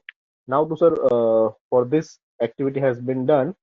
Okay, there will be OTP you will receive that to confirm that the thing has been accomplished. So the OTP he captured that also he has submitted, and further he says that there is one more OTP will be received about this uh, the services are provided to you, okay, and you are agreed upon all these terms and conditions. So, and that entire this way, nowhere that particular person is going to identify that this is something fraud is ongoing. And after the call ongoing, in between there are two transactions of almost around 40,000 has been happened. So almost 80,000. Hopefully he immediately recognized after the call, and he again called to that toll-free number of the banking and suspended all these transactions in between. So this is like how tremendously they plan out the activities, and the core technology has been used to circulate the message, which can be like looks like it is coming from the bank, and it's some nominal amount of investment if you want to circulate the message in a mass, right? There are number of message service providers are there for SMS marketing, right? You only require to pay for around 15-20,000, and up to 1 lakhs of message you can circulate. You can just book the domain in accordingly with the name, and those are even not verifying that this is your genuine business or not, right? So that way message can be coming because it's not coming from particular 10-digit number. It is coming looks like something from system services, right? So that way it can create the trust that okay, this is not some fraud. This is coming from official portals. Okay, so that way this thing there. So many such things are there because in that 2021 I have received almost number of calls uh, feeling I mean something has been happened, or someone has just sent the QR code and this amount has been deducted because my number has been, because I am one of the CCIO, that is called Cybercrime Intervention Officer under the ISAC. So it is registered with this portal. So anyone looking forward for this security professionals, okay, in the helping in the particular cybercrime cases, right? So they are getting the number. So periodically, I have in a day at least 3-4 calls are there, particularly that someone social media account has been hacked or someone's this kind of money has been withdrawn. So the phishing is one of that effective measure because it's completely targeting the human behavior, and people are going to get trapped with this nature only. The phone calls, that is one particular way. Second, uh, for internal or organizational perspective, that is about keep your employees happy, because sometimes you fire the employees or some who are the disgruntled employees, they might reveal some core information. If he's a technical guy, he might know about number of in and outs, right? So where some laggings are there, or where there are the possible laggings, till the time he was working, right, he is aware about all the things and much alert, particularly so that no things can be get happen. But when he knows, right, he might be leak the things outside, or he is not satisfied with the company policies, or might allow someone to get inside just to coming for the meetings and let him to plug in something in any kind of running machines or somewhere. So all the many possible things are there, right? That is all related with the human based social engineering.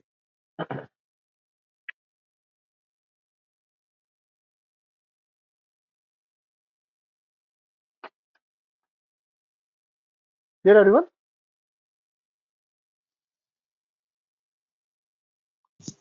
Yes. Yes. Yes. Other things related with this, like dumpster diving. Dumpster means like in organizations when you are in meeting, note down something in the some pages, right? And then once you note down the things in the system, and someone can just throw them in the dustbin or something, and person just by accessing your bin and trying to get these details what you have been. So it might be some guidelines, instructions, or executions related things you might have note down. So that is one thing. Okay, that is not much concern nowadays because of in all the kind of meetings people are sitting with directly with the systems, means using laptops or any kind of this digital tablets and others. Shoulder surfing that we have seen yesterday in this confidentiality means someone try to pick in from back of your shoulder what you are typing or something, eavesdropping, listening on some communication media or electronic line by sniffing them out. Tailgating or piggybacking, uh, like those who are in the jobs, maybe I don't know. Sometimes you might have done these things or not. Tailgating is something like in companies, right? When you cross some perimeter, right, from one area to other area, you require to show your ID cards or somewhere, and then the gate can be get open. Like particularly the things you have seen at the metro and others, right? By showing that particular ticket or then and then that door can be get open. Means that tails the flap can be get open. So someone can scan and allow you to go, right? Those who have not access. So there's something called tailgating, which is targeting the physical security. Means those who is not eligible, not having any particular access mechanism, but with help of the others, can we get inside? And kind of system administrator's vulnerability means job posting or friendly chit chat or something. Uh, how this job posting can be critical? Any guess?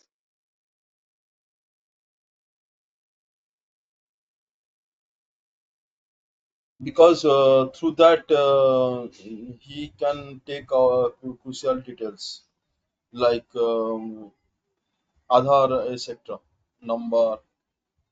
Because in that case, if they meant they can ask for these details, then uh, a No, user job can posting has give. been done by the job posting can be done by the company only, right? So what are the things? Uh, how it can be critical for the individual there? Because So there it is not mentioning sometimes, about the HR or anything. Either the HR posts the things, right? So only the HR name should be there. But how it can be critical for the organization then? while posting it, they provide, more detailed information about the architecture or, the requirements which they want. So, giving the brief description, they provide, sometimes they Yes, provide a detailed description of the environment, so which is not good. yes, perfect.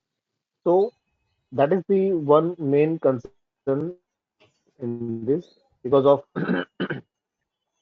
many times you see in the job description that looking forward for, let's say, security manager or IT security, right, who is having sound knowledge on so and so technologies, either having sound knowledge on the Splunk or QRadar or having hands-on experience in tools like Nessus and other. So at least people can have idea about this, and person should have knowledge on the servers, particularly the version of the server they might describe. Okay, in network related job they might asking that person should have strong knowledge on this kind of VPN and implementation with the particular routers, even the model number of Cisco and others.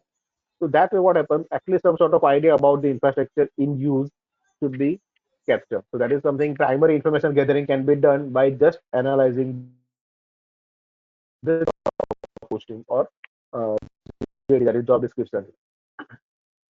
What is this dumpster diving?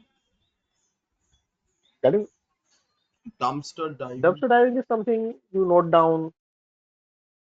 Yeah, that is the thing. So that is something you wrote down and sending them into the bin or dumping them. And that means going inside and capturing those written things. Okay. Okay. Like in company, you have attended some meeting. Okay, usually people have previously like this of keeping diaries and pen with them, or maybe the pages and pen. Okay, note down the things what has been discussed, points to be written. Then people has to create the MOM, minutes of meeting, right? So the things will be noted down on particular Excel or Word file. And then after that, this After that information page will be is used just a for data. dustbin. So they will throw that pages into the dustbin or garbage bin. And from that, someone can just so like usually something dustbin of this kind of CEO or others, right? So there are many some crucial information will be noted down. Okay, and that the office pion or someone can if they are giving the bribe, they can just provide all these details to the any hackers outside because they are coming, bringing all the bins or garbage, right, and then throwing them out. Okay.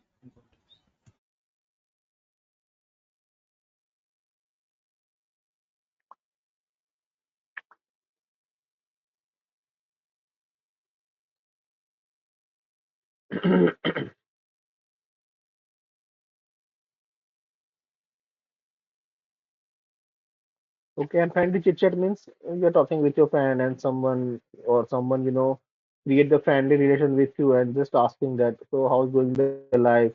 How's the job role? Okay, and people sometimes, uh, start speaking out their frustrations and everything, right? And sometimes they discuss the things that these are the things ongoing and so the reason and management is looking forward to do like this. We have, that much of work pressure. So that way people can find out the way around. Because if you find out the someone, right, usually everyone has some sort of pressures and everything should be there, right? So in either of the way, it is just a person's, this human engineering skill that how they can start or how they can make the other person start speaking all the details.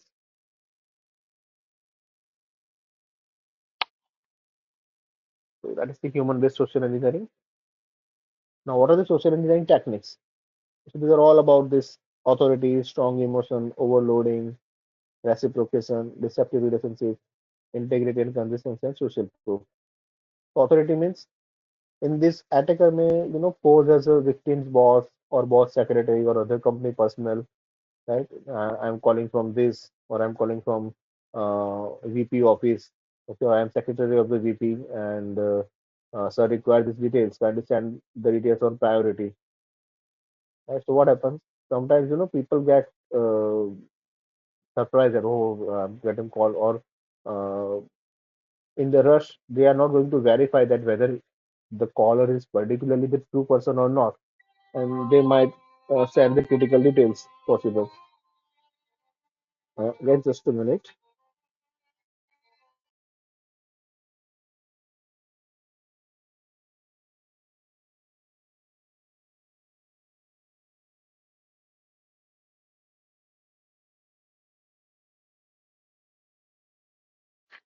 Right, so that way means something like authority or authorized person is calling upon, right?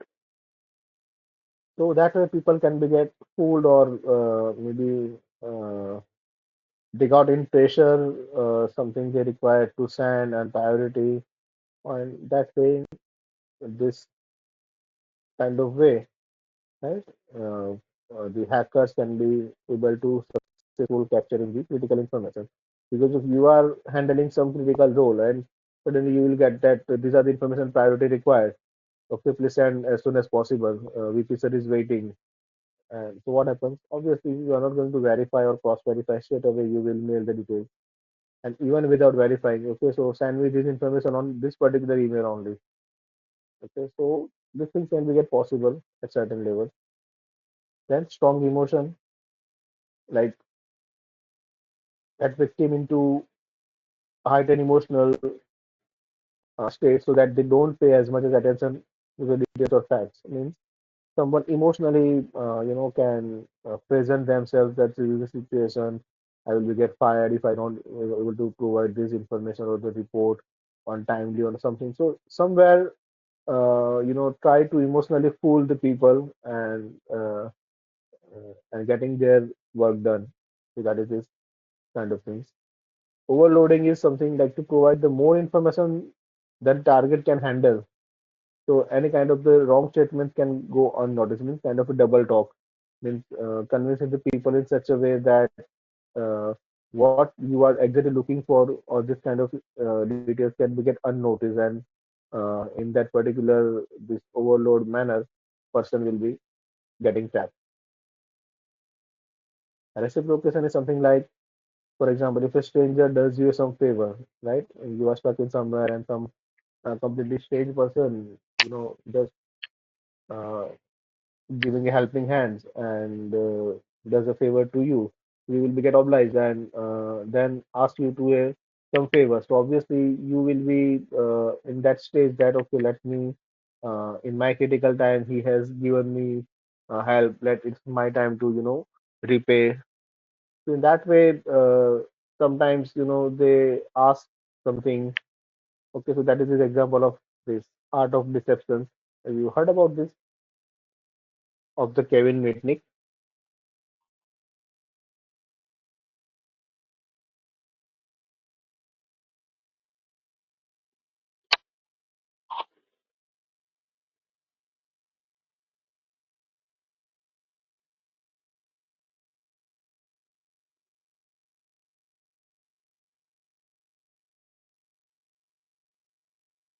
It's a renowned book actually, The Art of Deception.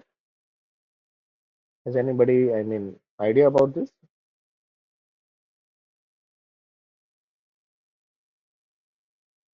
It actually widely describing all about this social engineering, which is No, including Mayank. number of the real time stories also actually. Even I have not read completely, but I had some this No, no, primary Mayank. idea. No idea about it. Okay, so this is the book name actually. The Art of Deception is, and Kevin Mitnick is the author. So in that there are something examples related with the reciprocation and how the things can be get happen has been discussed also. So actually, it is not currently. This is the I think so. It has been published almost 20 years ago, 2001 or two. It has been published actually, but that is now suits with the real time scenario nowadays.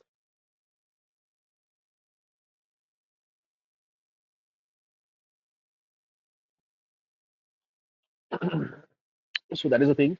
Then deceptive relationships means depending on the target, the attacker may build a relationship over the years just to exploit it. Kind of taking the revenge in others, just to make sure that try to develop this, strong bonding and relation, but having something bad thing in mind whenever get the chance, then open up that okay, I am not here to have a friendly relation with you. I am just here to, take the revenge of so and so reason and something. That is called the deceptive relationship. Means try to become good until and unless you get the particular opportunity just to exploit the other guy.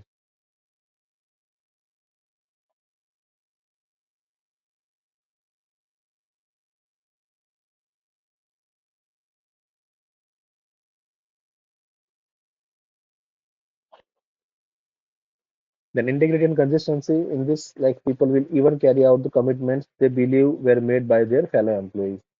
Okay, means someone can say wrongly that okay, your friend has given this information or your friend has uh, given your number that you will be, helping in this kind of activity and others. So somewhere this, you know, because integrity means you require to verify whether it is true or not. But in this friendly manner or something, people are not going to cross check or others, and these things can be get happen.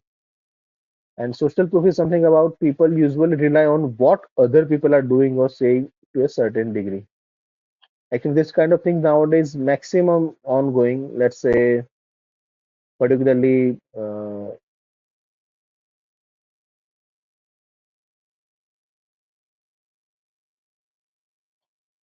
nowadays, I think so. You might going to get various, WhatsApp forwards or something post you might see coming from various accounts or pages on social media, either in Facebook or Insta and others.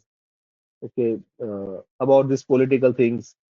Okay, and where as a social proof, right, that to justify their point, sometimes you can see that there is a screenshot of, this news channels that something has been, this particular thing has been discussed on the news channel also, right? You can see the screen like something news channel, any kind of hashtag or Times Now logo should be also there, and something statement has been written over there. So just, using this, people can believe that okay, this thing already there, or sometimes, newspaper cuttings has been there.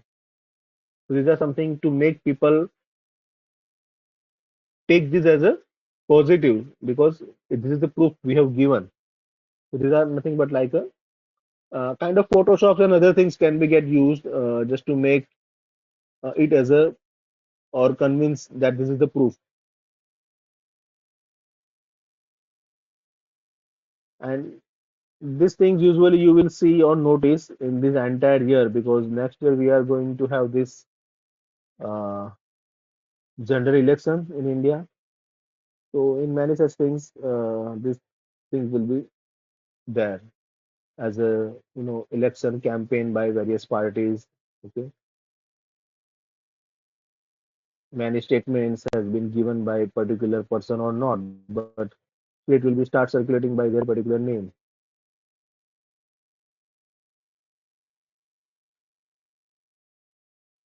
That way, about the technologies, about some like the one of the best example that to link the this Aadhaar to PAN card. I hope you guys are aware with this or heard about this.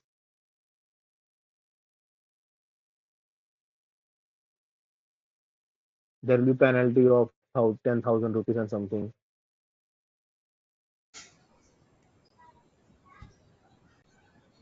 Getting any kind of messages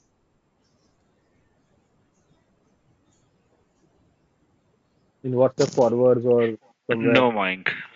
No, Mike. Okay, but I think aware with this that this is the mandatory thing to uh, link your Aadhaar with PAN card. Even those who are filing the IT returns, obviously their account must be done with this kind of linkage. But after that, even I have found many such messages that claiming some newspaper cutting that Supreme Court or particular High Court of this and this has put on stay to the government and others, but they're nothing in reality. These are just highlighting, but inside the content is not visible. Only the headlines is visible of that news articles or something. So that way, these things are circulating in such a manner where people can start believing, because somewhere the authority has been mentioned, that Supreme Court, High Court, or someone has filed this, XYZ person or lawyer has filed this PIL against this, and Supreme Court has restricted this. So make a scenario in such a way that people can start believing that. It is something about making as a social proof. Yes.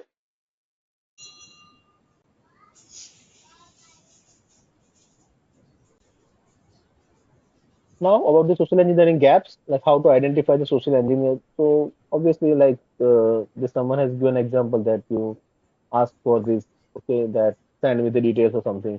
Like ask for the more than once and ask for spelling of it, or if they can't spell it correctly, or just ask there kindly share me the screenshot of the details. Like for example, last week only, I got a call from someone calling from the Tata Motors, because I think, yeah, on 31st of Jan, I have purchased this new Tata Tigor. Okay, so they have these details available that I had this Tata Tigor. I don't know, something has been leaked from the showroom and or something, the information from the insurance companies, they might get this. Okay, so what it says that, Sir, Tata is offering you the lifetime in the sense 15 years. Okay, so this exclusive member card in which Tata is going to provide you all the facilities of on-road help and others. Means if your car has been stuck somewhere or broken down or got accident, you want to tow that, or somewhere you are ongoing and your fuel has been finished and you want to get support to get fuels from nearby petrol pumps and others, right? So all the major in the cases, right? Your card is going to help you out. Okay, and it is a lifetime card, so you don't require to pay for any services, for any support. Okay, not to even any this authority. If your car got punctured, you want a puncture guy. That also can be get arranged, because the toll free number has been given and nearby resources will be allocated to you. And even we don't require to pay for anything. And for that, they required one-time payment fee, that is 4,500, and the dedicated card can be given to you. Even they had the address information. They verify that this is your address, right? On the it will be get delivered, and you don't require to pay. You have to only pay to that particular guy when you get the card in hand. Right? So that was the scenario. So I got suspicious, particularly that moment. Initially, when he says this benefit, I was, feeling good. Like, okay, this is a great service actually, because many times it happens that car gets stuck or any issues arise. Not immediately because it's a new car, but over the years, that's 4 5 years, then problems can be started facing. And somewhere you have been stuck in the highway and other way. But when it says that Even don't require to pay, and that point I was excuse me. suspicious. Yeah, Yeah, yeah, even the TMC, yeah, app, they're providing road assistance, everything. Even I also purchased on December Tata Punch, and they're providing all apps, all well services are there. yeah. Actually, even I It's also I already get a within. yeah, I got a call It's from already within. one. Yeah, Yes, sir. One. I got a call from one that hotel. I like that vacation. I need to visit. I visit that hotel, and then they will provide us the family that vacation tour packages or something that is free of us like that. Then I know that this type of scam. When I was in Delhi in 2011, I yeah. got this type of call from some from different hotel, and then me and my wife went there, and then they asked for some payment after that. We thought, oh, okay, this is free offer like that. Then they told that if I need to pay 25 30,000 rupees like that. Then the same way, getting like this two three types call, getting calls like this. You are the selected member from Tata Motors, like you recently purchased Yeah. Tata Punch, like that. So I So also got the what next same thing? call. Yeah. So that is ongoing. So when I get suspicious, because of if something they want to sell, right? Obviously they will go with particular channel that you can just enroll with our, sign in over Tata website, visit this feature, and there will be the payment option will be given. You can pay through.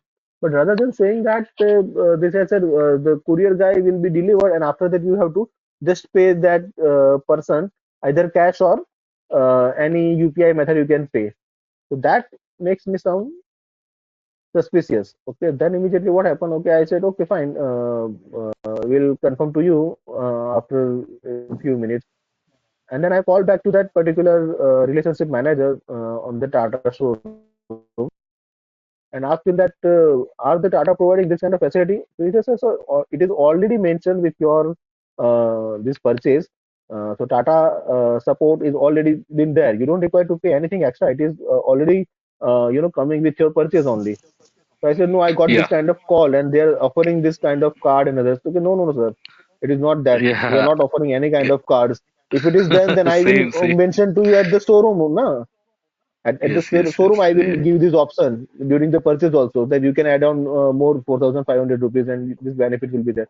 These are already benefits from the Tata service, right? So then after a few minutes again, I get the call. So I simply asked them, okay, I don't know about this card, but can you please share me the photo of that ID card because of obviously it will be coming with my name, right? And you had the card available. Please send me the photo and on my WhatsApp number. This is my same WhatsApp number. He said, okay, sir, we'll send you. And that day and today, I didn't get any photo image of that particular card. So things are there. Somehow, they had primary information based on that, plan out something and start calling the people by showing them some great benefits and others, right? So it's like people must be aware with this and ask for callback number. Okay, give me your number, I will call you back, right? They aren't going to give you the information because they are calling with some kind of this VoIP services or which can be not be get traced easily, right?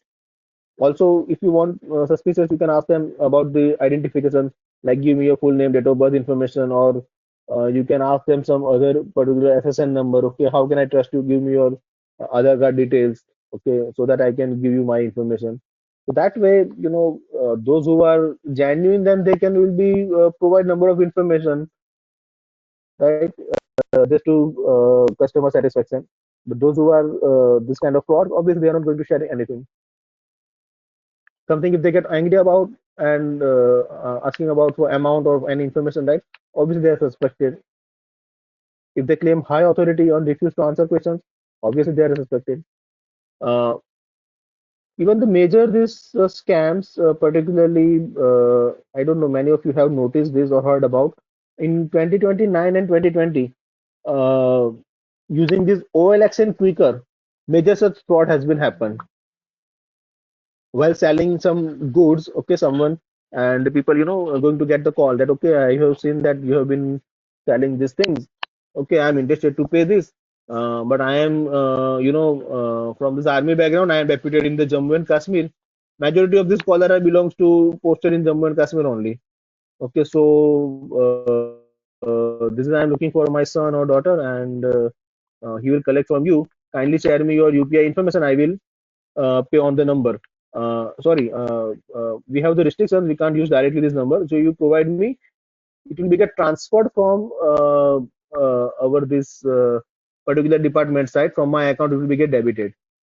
So that way, and again, what happens that they send some links in GP and others. Initially, was like, someone can demand for your money. It will be get to you as the OTP, and when you give the OTP, that means amount will be debited from your account rather than credited.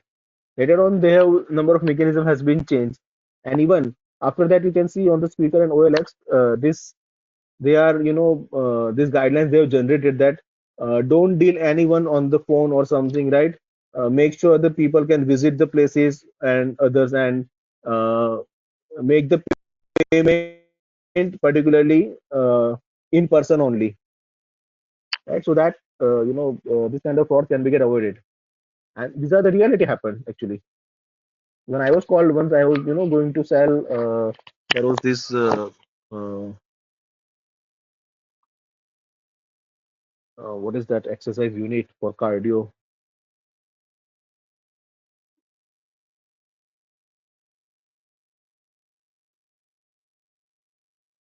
Forget the name, not getting in my mind right now. So that I have put on for the sale. So someone is calling me that I'm looking this for my son. And they are even not negotiating. They will ready whatever amount you are demanding. Usual other you can they can send you a message in a chat.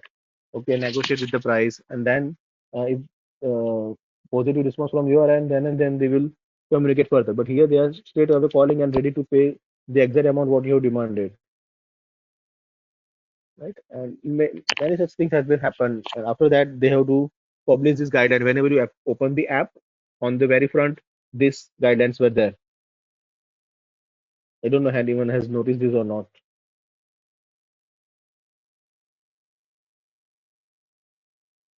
But this kind of fraud is still happening over OLX. And Yeah, it is ongoing. Yes, yes. in And last week, majority those my who are sister, mentioning that they are from defense only, so that people has the trust and feelings with the defense person. So they are misusing this kind of human emotions. right, it happened with my sister last week. She Okay, posted something on OLX for something around 10,000, and she got a call like, okay, I'm interested in this to buy a product. So I'm just sharing the link. I mean, I'm paying over to this Phone Pay or Google Pay. So just click and okay, accept the money.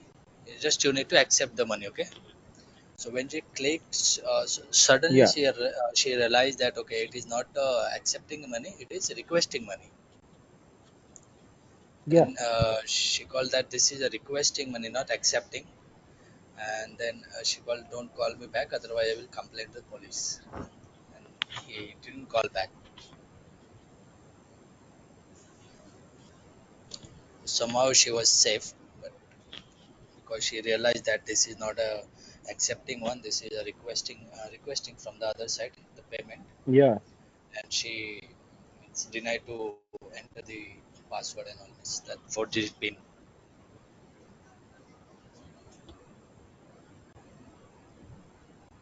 So that is this things, in reality it is going to get happen.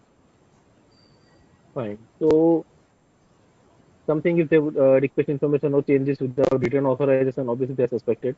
So various ways you can have to cross things. It is not like that blindly. But why these things can happen only because of something benefit or greed people are seeing, and just to claim that It's simply like they are taking the risk. So that is the thing.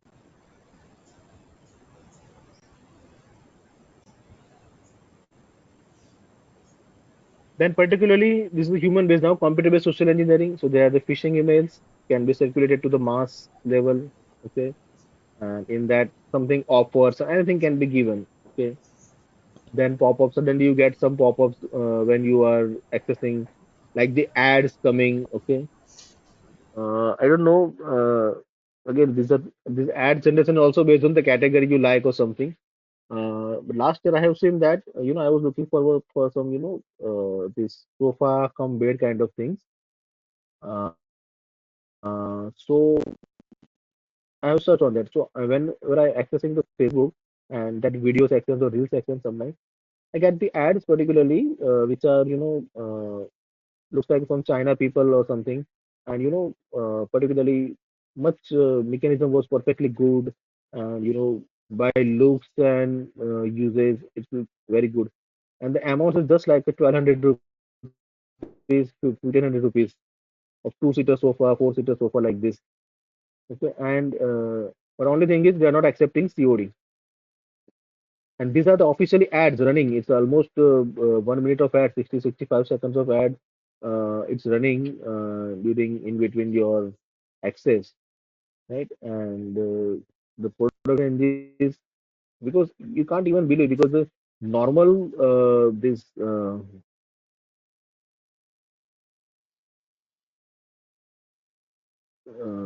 that soft this what we can say the material for the sofa has been used, okay, or even the particular cloth, right? They are also charging in or starting range start with something per meter or in the range, right? So all this particular manufacturing along with this rods or wooden has been used, right? And still to selling this in 1200, 1500, 1300 rupees, right? It's quite impossible. But these are the things that are happening, and many people are inquiring also, right? And possibly someone has paid also just to take the risk of 1200, 1300 rupees. Obviously, they are going to get on with this kind of because of running the Facebook ad is not that much costly. It took around something thousands of rupees, okay, per day or for overall campaign. And so these are something in between ads or pop-up you will get about something that you are interested with, or you might searching these things on the internet based on your search results. Also, these things are going to get happen. Then spear phishing means it's a targeted phishing. Spear phishing means like to send the particular emails. Let's say this example of Tata I have given, right?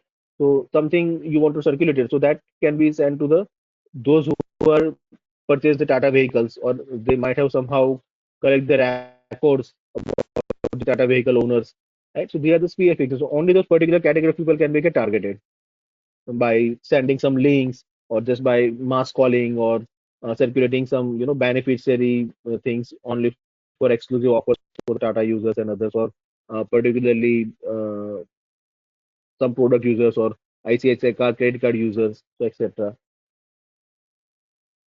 Then whaling attack. So whaling is again kind of social engineering, but into the corporates. Whales are like means the top management people like CEO, CIO, managing director, vice presidents, right? These are all nothing but like who are the whales in the particular organizations, a big name or big heads or big shots, we can say, right? And targeting them obviously going to get much more crucial information or juicy information about the organization. So that is somehow developing the. This is also called the CU attack actually. Whaling attack is also called the CU attack. So where these kind of hotshots of the organizations or corporates can be get targeted. Then repackaging of applications. Uh, has anybody of you have accessed this Netflix and any others crack from Telegram or purchased in a cheaper rate just for 199 rupees for a year or something? Or maybe have seen this kind of things on I had cracked particular one, Telegram apps? but I'm not using now Okay. because it has lots of ad and all redirecting to So they some are other nothing but they are pages. the repackaged things. Yes. Yes. So they are the repackaging applications technically. So those who are not looking for that, you want good movies and series on the Netflix, right? But Netflix charging 149 rupees or 199 rupees per month, right? That will be much costly. But rather than for entire year in 250 rupees you are going to get, right? People are just, you know, looking forward to take a shot, right? And maybe pay for that. And maybe how it has been programmed accordingly, or someone's account has been breached and given you the credentials, whatever maybe. But if it is taking certain access, then obviously this application is acting as a backdoor for the attackers, because they can be able to now get number of information about the contact details, about the messages, and many other like gallery access and other, right, from your device. So from back end or backdoor, they can be able to do anything. They can be able to capture the details. They can be able to capture the data. Right? So these are the repackaging applications. Then social media attacks, like, so internet is full of the fake social accounts, right? In LinkedIn, Facebook, can be used to infiltrate on organization security. Somewhere people can identify the persons working in the organizations using this kind of LinkedIn platforms, or someone from the social media accounts, and found that in their work and others, mentioning about some companies, what is their position in that.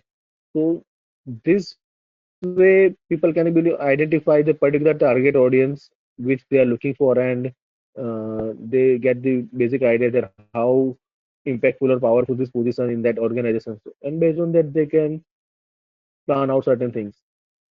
Also, like ability to provide the professional and business information as well as the personal, because somehow in communication people can share by mistake or accidentally some crucial information can be get shared.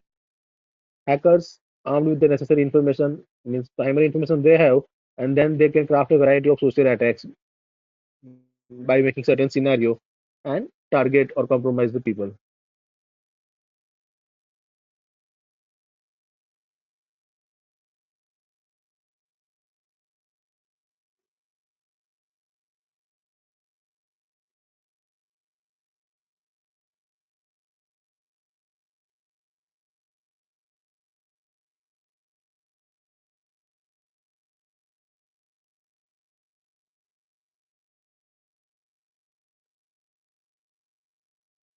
Clear?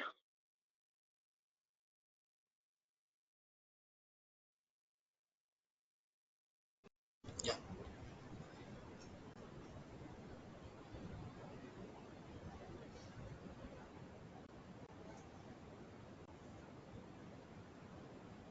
This is something about the social network lookup.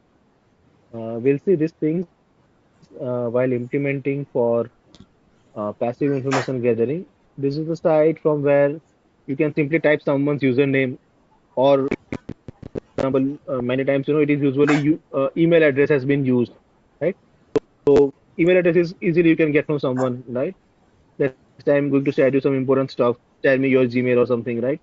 And using that particular part, xyz at the gmail.com, you simply type that xyz123 or whatever as the initial before this gmail.com, and type this. So based on that, you identify on which social media this username is having the presence or having this access. So that way, it can helping out the people to find out someone on the social media on which different platforms he has the presence. So with this primary information, it can reveal number of other platforms information also. You'll see that practically also during that uh, part of the passive information gathering. Now the impact of social engineering. So obviously reputation can be get corrupted or bad. Loss of privacy means some confidential information or privacy related detail can be get revealed or breached, and loss of trust. People can start losing the trust from anyone. These are all the some known impacts with the social engineering. Now, how to get the social media protection? So obviously, always make use of the privacy features. In all these social media means whenever you are making the profile public, right? So all your posts, images, everything can be, even your images can also be get downloaded and can be get Photoshop or morphed and misused, right? So these things can happen.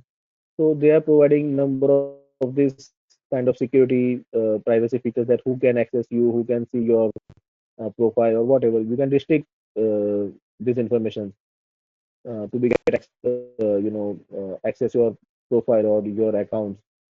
Also connect only with the people you know. I hope many of you have heard these incidents, or somewhere you might have read this. The sextortion scams ongoing. Heard about this? That you can get the request from some girl or women account with the name of, and their photos are there. Uh, Maybe you can accept that. Once you accept that, after sometimes, they will contact you on the messenger. Hi, hello, how are you, from where you are, the primary stuff, right? And you can discuss with them. After that, they ask that, can you give your WhatsApp number, so we can, also chat effectively later on, and others. If someone share this, because of, this human nature, again, I can say, just to have, friendly relation with the female and others. So people can sharing these details. Okay, after that, they are start contacting on the WhatsApp chat. Initially the usual talk, and then ask, can you become my friend and others, and then asking for, looking forward to have a, uh, text on call or something, and then they make a video call. Okay, start video call, and the girl is completely going to get naked. Okay, and demanding the person, to be remove the clothes and others, and they capture or record all this video, and then start on, later on they can start blackmailing. Many such cases has been reported with this kind of manner. Even some of these, politicians and others can also be get tapped with this. So kind of a, honey trap also we can say, or this is the well known as extortion, because they are demanding the money just to, make sure that otherwise they will going to share all these videos to particular all the social media friends and relatives. Okay, those who are connected with your network, and we can publish this on your wall and other things. So that is the thing. So completely this can be get happen when it can be started making the connection that you request get from some unknown person. Have you guys heard about this scenario before, or read out this any kind of case similar?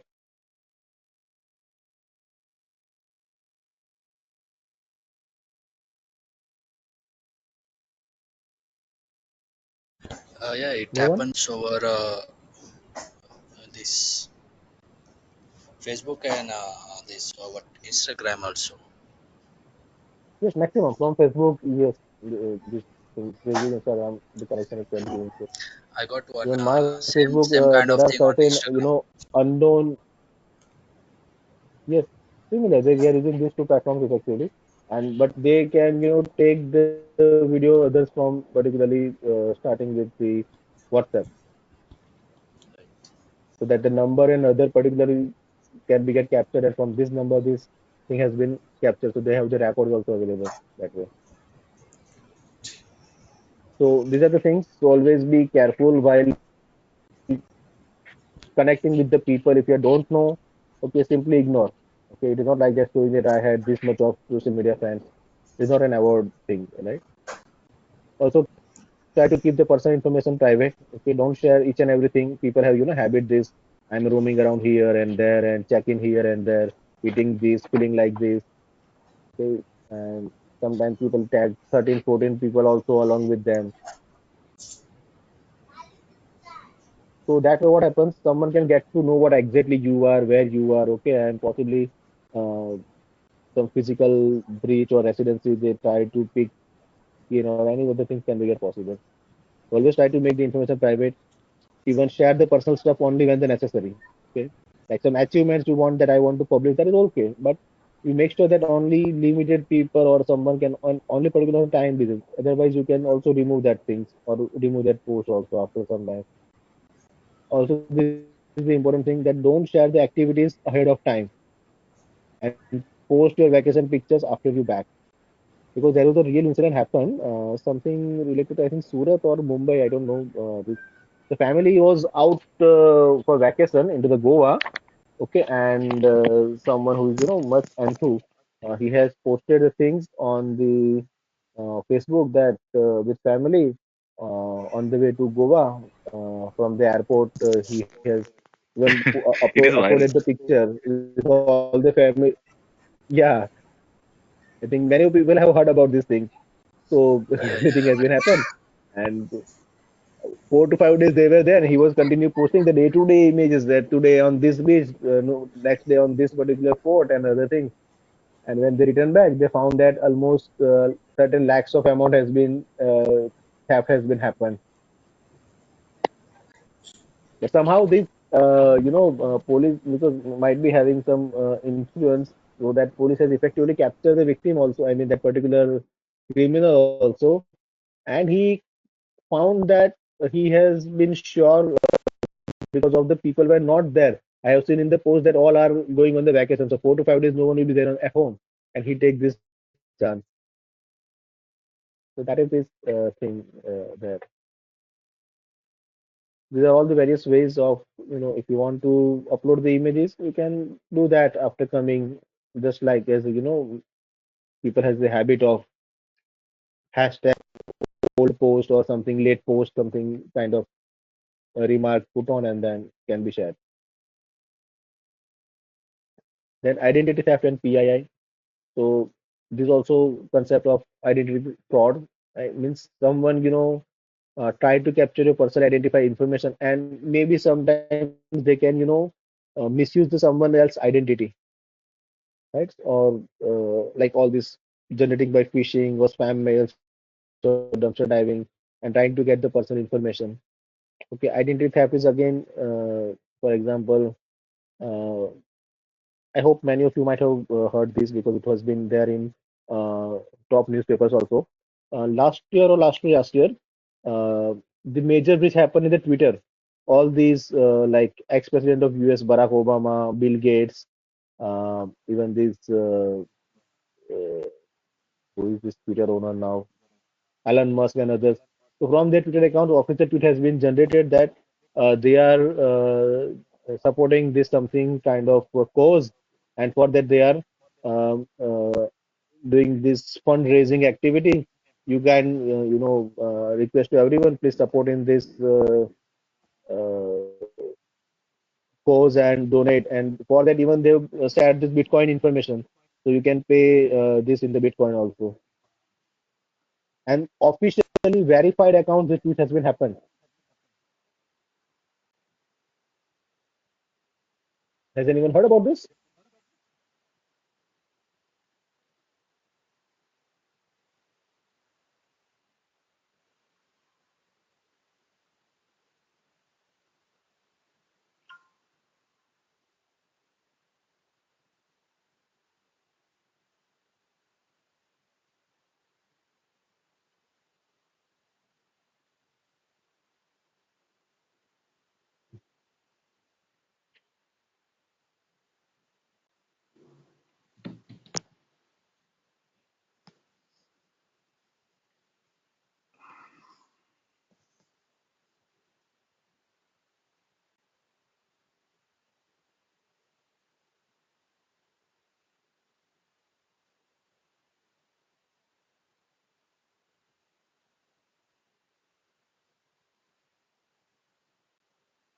Whether this one or something else, but there was these things.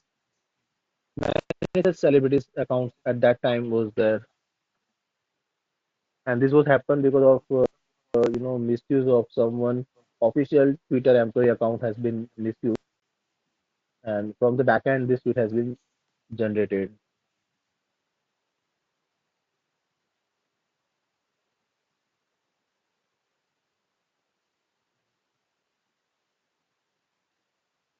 This I told us and his campaign in presidency.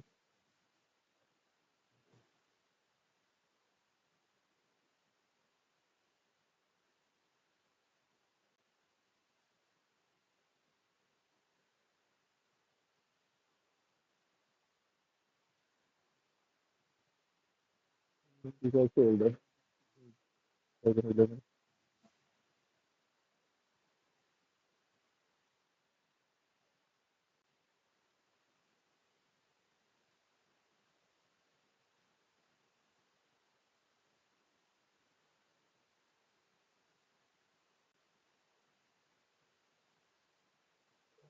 see, but these were the things.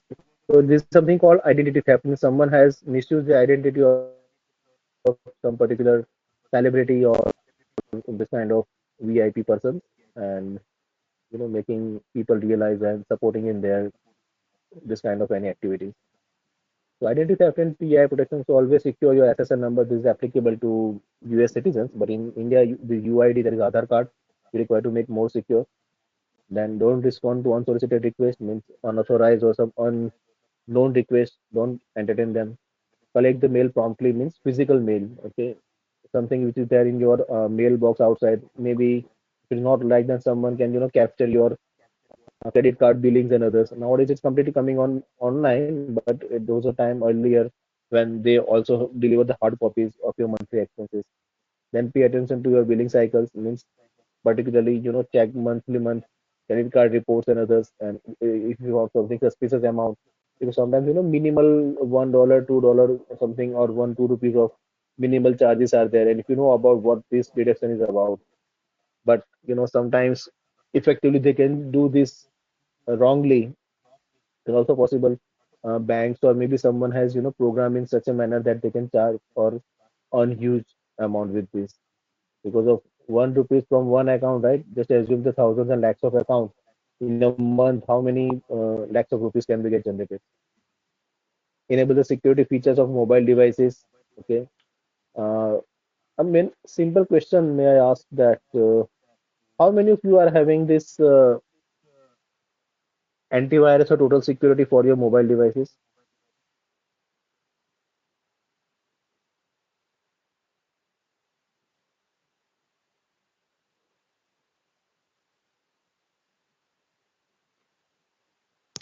Yeah, I'm using that Geo security Geo services. security. Okay, that is fine. Any other?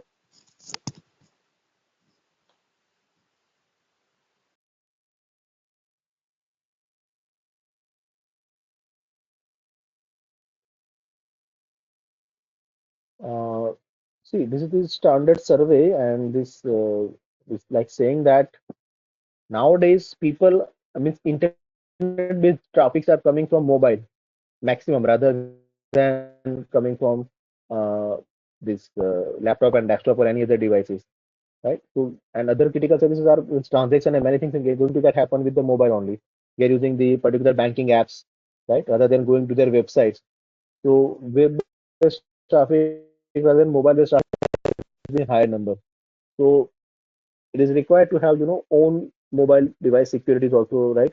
So either you can enable all the security features on the mobile device, or you might have any third party security application which can provide this layer of beneficiary. So that is also required.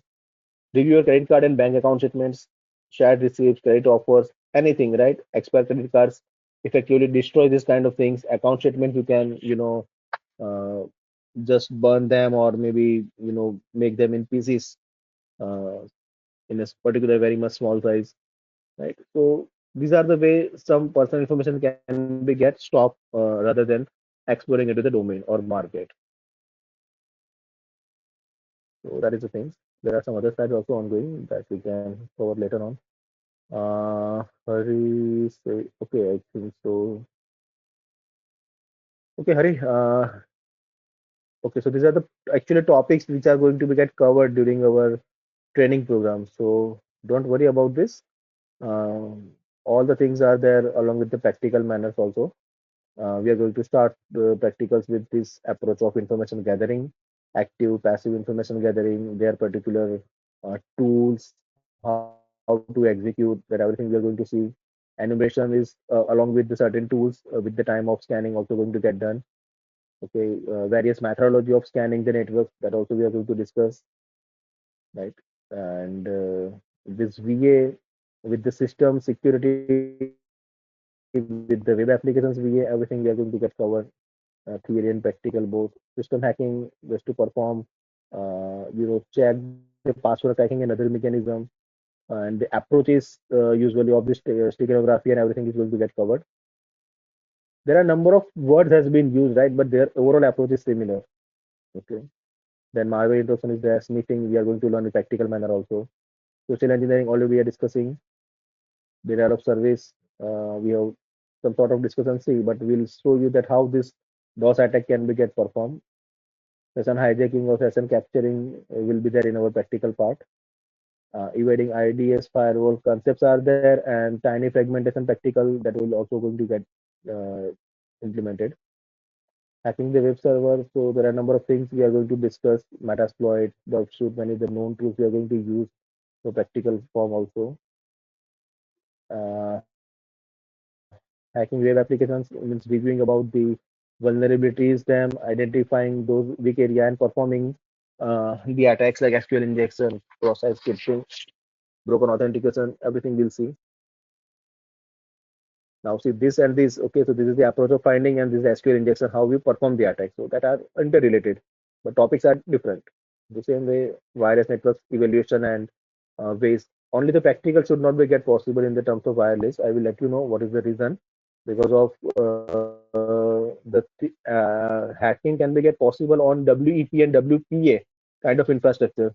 But nowadays, what devices we are getting, they are all from WPA3 has been rolled out from 2018. So all the latest devices coming with WPA2 and WPA3. And for that, there are no state mechanism right now available. Okay, so that won't make any sense. And again, it is required some certain hardware. Not with the system is going to get happen. Many videos people might found that hack the wireless network in 2 minutes, but they don't show that they have particular hardware which is going to capture the traffic. You try with the same way implement, but they're not going to get successful because of the backend. They are not going to show what type of device they have attached. So again, the concepts, trades, this all the things are going to be we are going to discuss in details. About IoT hacking concepts are also there. Cloud computing concepts we are also going to discuss, particularly with some compliance standard with the cloud security that are also in our part. And cryptography, that is the entire topic. Okay, learning about this symmetric key cryptography, asymmetric key cryptography, digital signatures, hashing, everything, and with using certain tools. Script tools is also there to study. So yes, the program is there, and we are going to do this in all the further sessions. So don't worry. I hope it is clear. Yes, clear. Yeah. Okay, thing which is committed that will be delivered. Don't worry.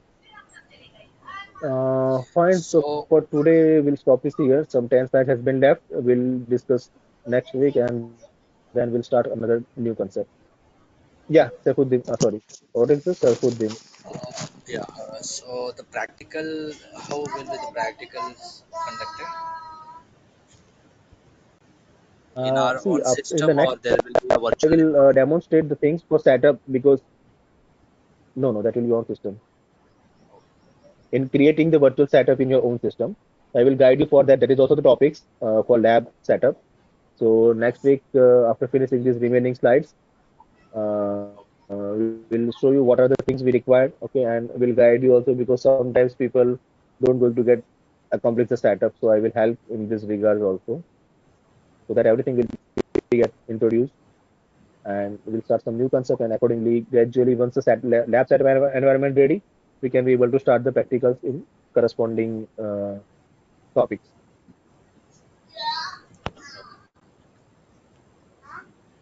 Clear, everyone?